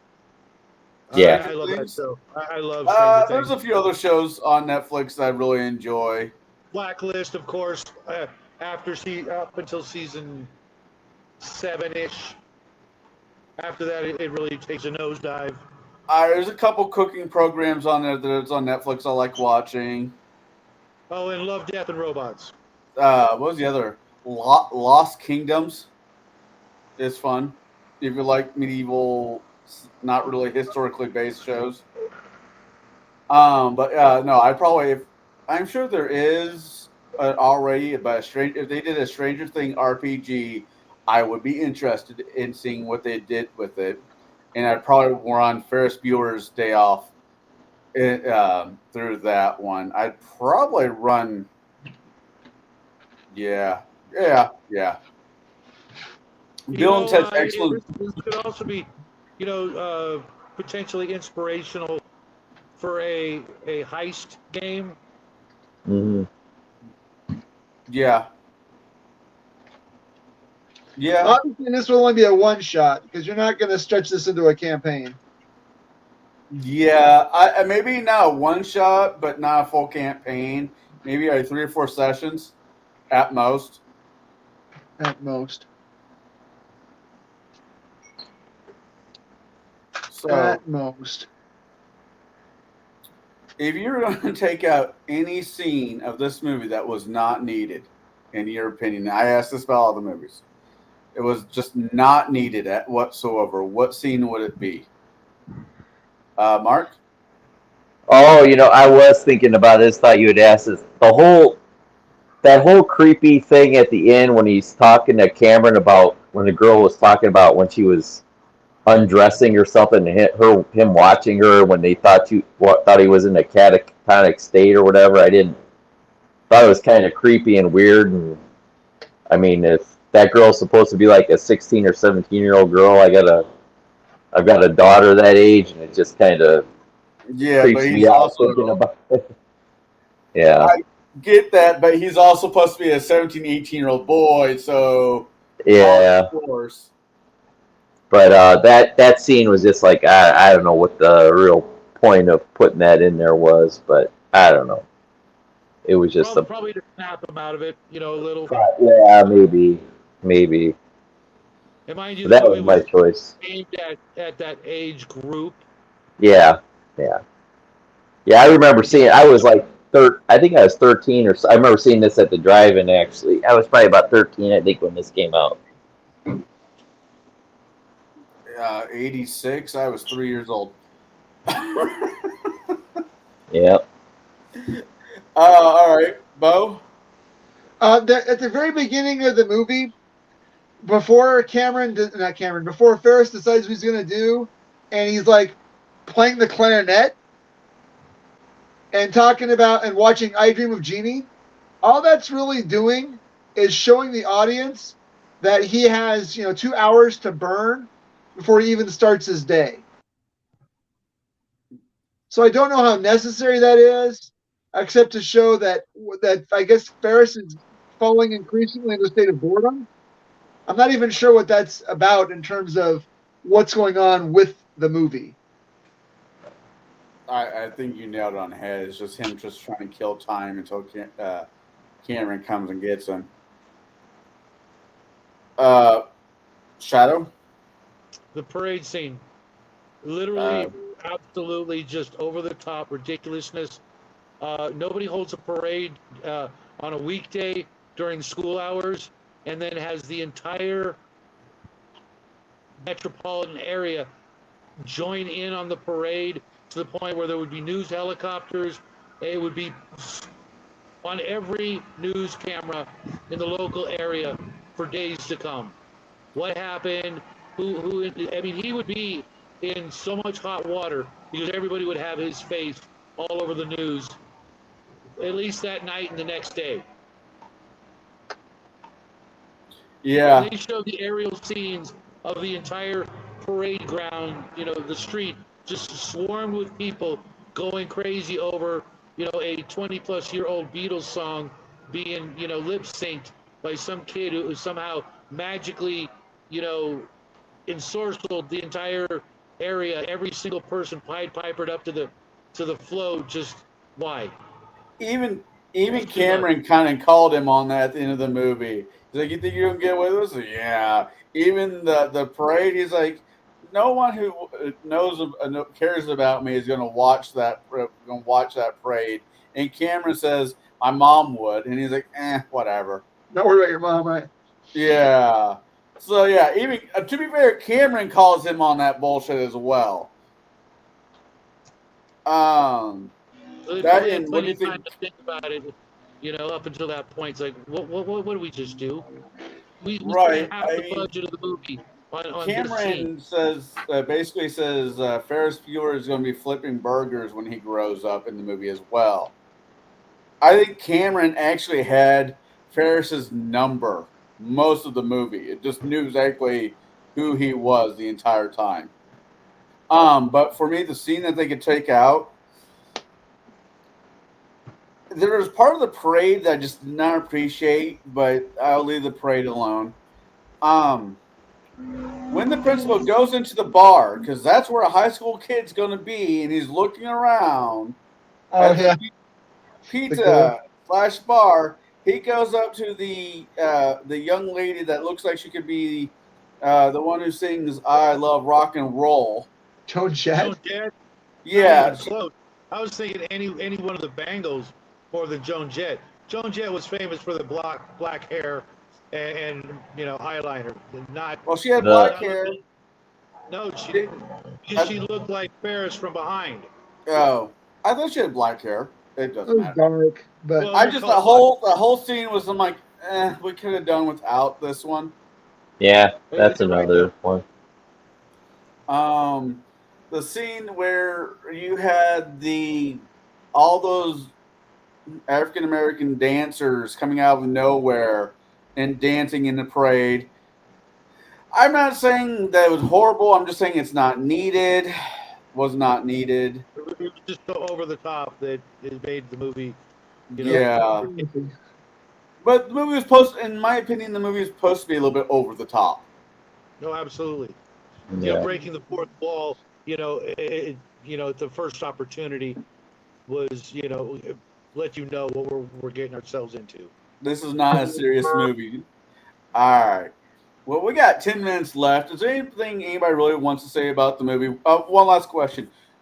As parents, since we're all parents on this show, would you recommend this movie to your kids? Shadow, I know you had Jack watch it with you or tried to. I insisted that he watch it, just because he's so straight laced that he's going to end up like Cameron if he's not careful.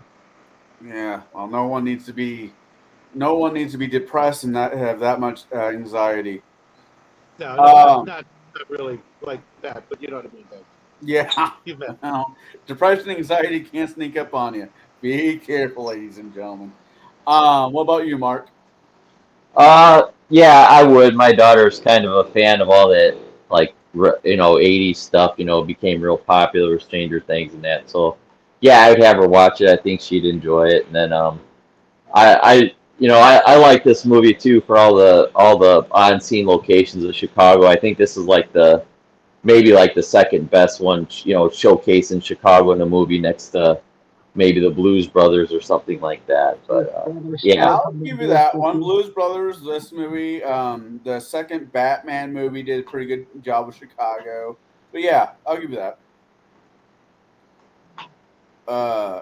Okay. I would make my daughter watch this movie with me. I think she would just tell me everything that was wrong with this movie halfway through. I think all my kids would be completely honest. Because all my kids are fairly straight-laced, and I love them all for all different reasons, but I love all my kids.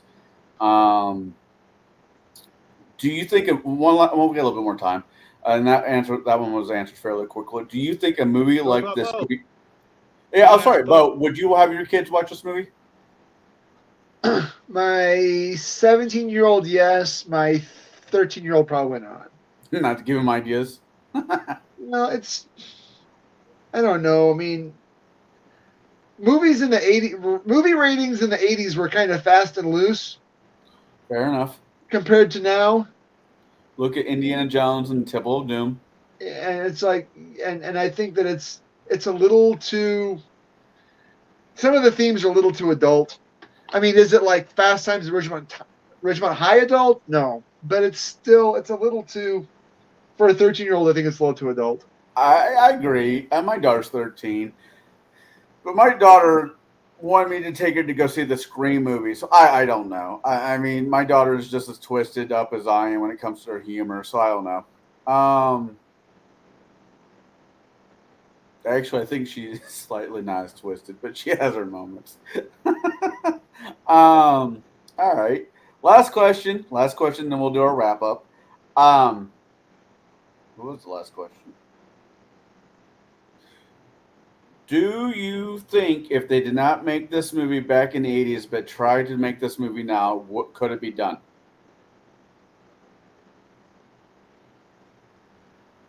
Mark? It would be, if you're trying to do it now and set it in today's setting and not in the 80s, it'd probably be a lot harder. I mean, with their number of cameras and cell phones and you got so many things like caller ID and all the trick when he was dialing the, what they do, dial 411 or something. You could make your own. You could make your. We would prank call my friend's sister from inside his own house. Sometimes we'd do that where you dial this. I think it was 411. You dial it and then you'd lightly hang it up on the receiver and it would ring in your own house and you could do that to people. So 411 was information, but I know what you mean. Oh, okay. Well, all right. You're right. 411 was information, but there was some other code we would punch in, and you could make it ring within your own house. And Star 69, Star 68. Star 69 was the callback. Right. And that was, I don't even know if that was a thing even in '86. I don't think that was. That was a '90s thing, I think. Okay, all right, but yeah, I don't. It just wouldn't work. It just wouldn't work today in today's setting and time and with the technology and stuff we have. All right. I don't think you could find a room full of writers these days that could work their way around it. No. And I don't think the spirit of the movie, the rebellious spirit, would be allowed either. It was, you know, it's the kids these days in school are highly monitored. Let's put it that way. There's just no way you could write your way around the current era, and like Mark said, the technology. It's not going to be long before the kids have tracking numbers. You know, those little things they put on the clothing in the grocery stores. You know, to alert the store owners that merchandise is being taken out of the store. It's not going to be long before they have some sort of bracelet like that. All right. Bo? I think that a decent writing team could get around the tech issues. I think a decent writing team would try to remake this movie.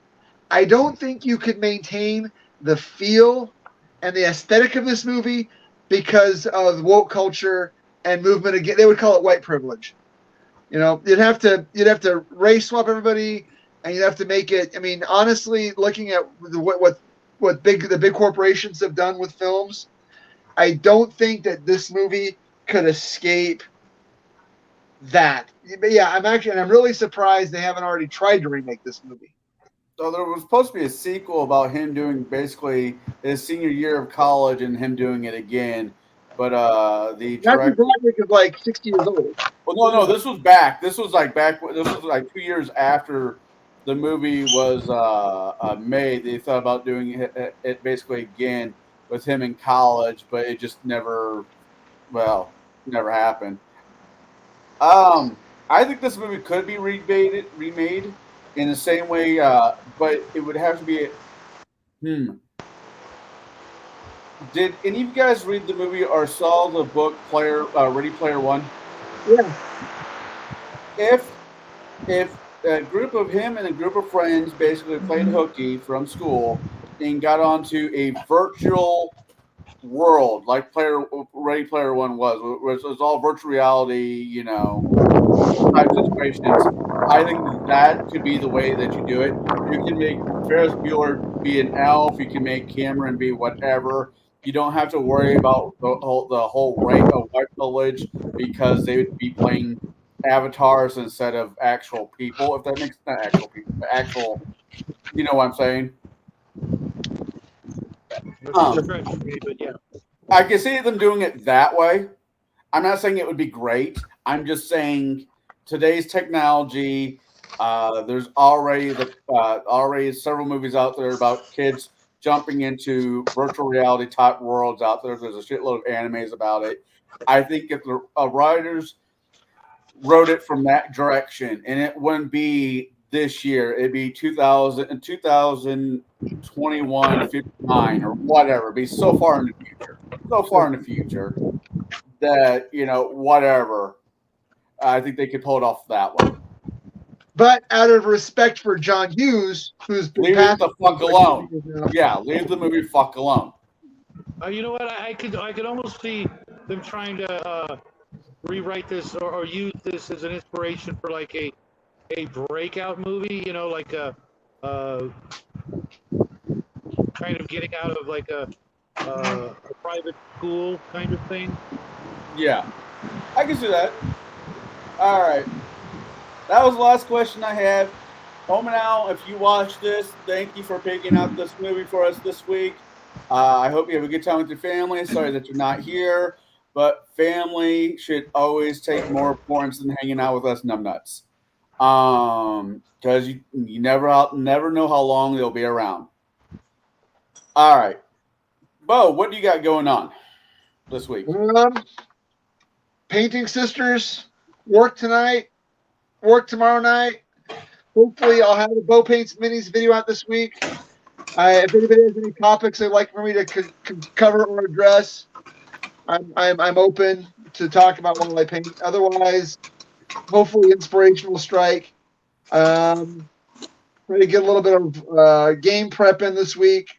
Work on my sci-fi campaign. I downloaded some 3 books off of a European website. Hopefully, I can. All out of print books. They're books that I can't really find for less than $50 or $60 a piece. So I don't feel bad about it. Get some inspiration, get some writing done, get some gaming done, hit the gym 3 or 4 times, teach my Wednesday class, and that's a regular week for me. Yeah, all right. Fair enough. What about you, Mark? Just working. Supposed to be working some overtime this week, so it's going to be mostly work. I'm supposed to maybe for my one buddy and his wife, they wanted me to try out Shadow Dark for them, so I might be doing that, but that's still up in the air. But other than that, nothing really. All right. Shadow? I actually got a really busy week coming up. I'm starting a new series Monday through Friday, 5-10 minute videos.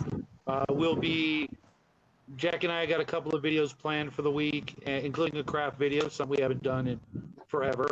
Right. Sort of tying in with the theme of the daily show that I'll be doing. Of course, I'll be hanging out with Hungar Monday, Wednesday, and Friday.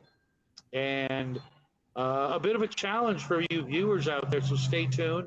I want to see, what's on your table and why isn't it as cluttered as mine. But again, you'll have to stay tuned for tomorrow.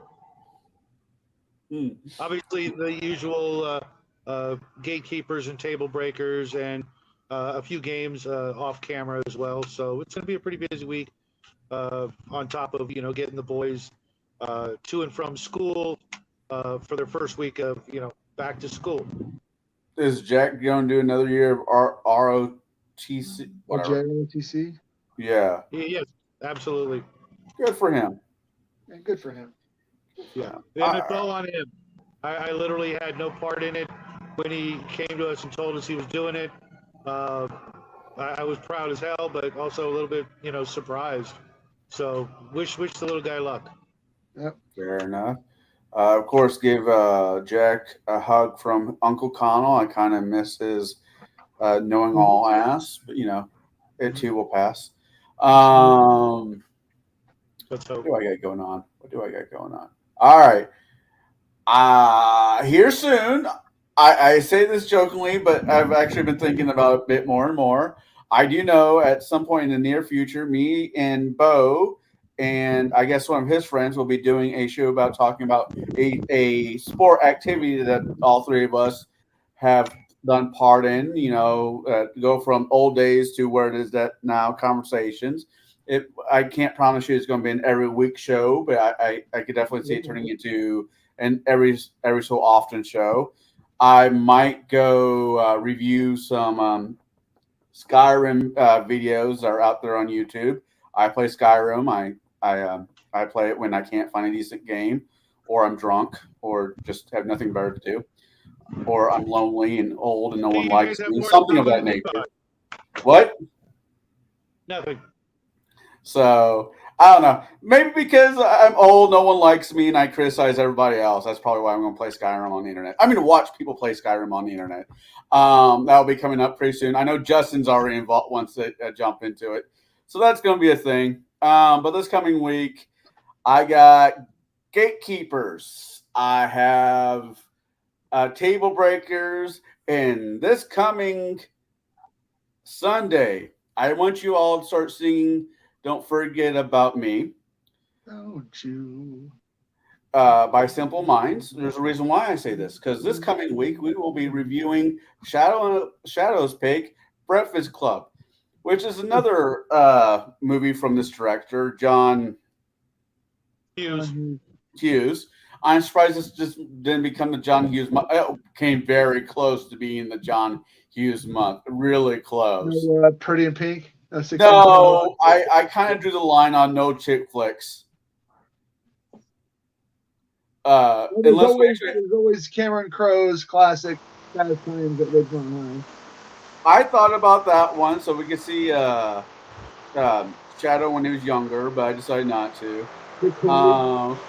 Other than that, we were reviewing Breakfast Club, like I just said. Great movie, probably one of the most honest high school 80s movies out there, in my opinion. Tell you what, if we end up doing this again, but we do like the 90s version of it, I think we will have to throw in Pump Up the Volume with Christian Slater in it. That is one of my favorite high school movies. Heathers, yeah. There's a bunch of great. This we might have to do a part 2 of high school movies. Next year, man. Next year. Yeah, because there's just a lot of good ones out there. Next year it is.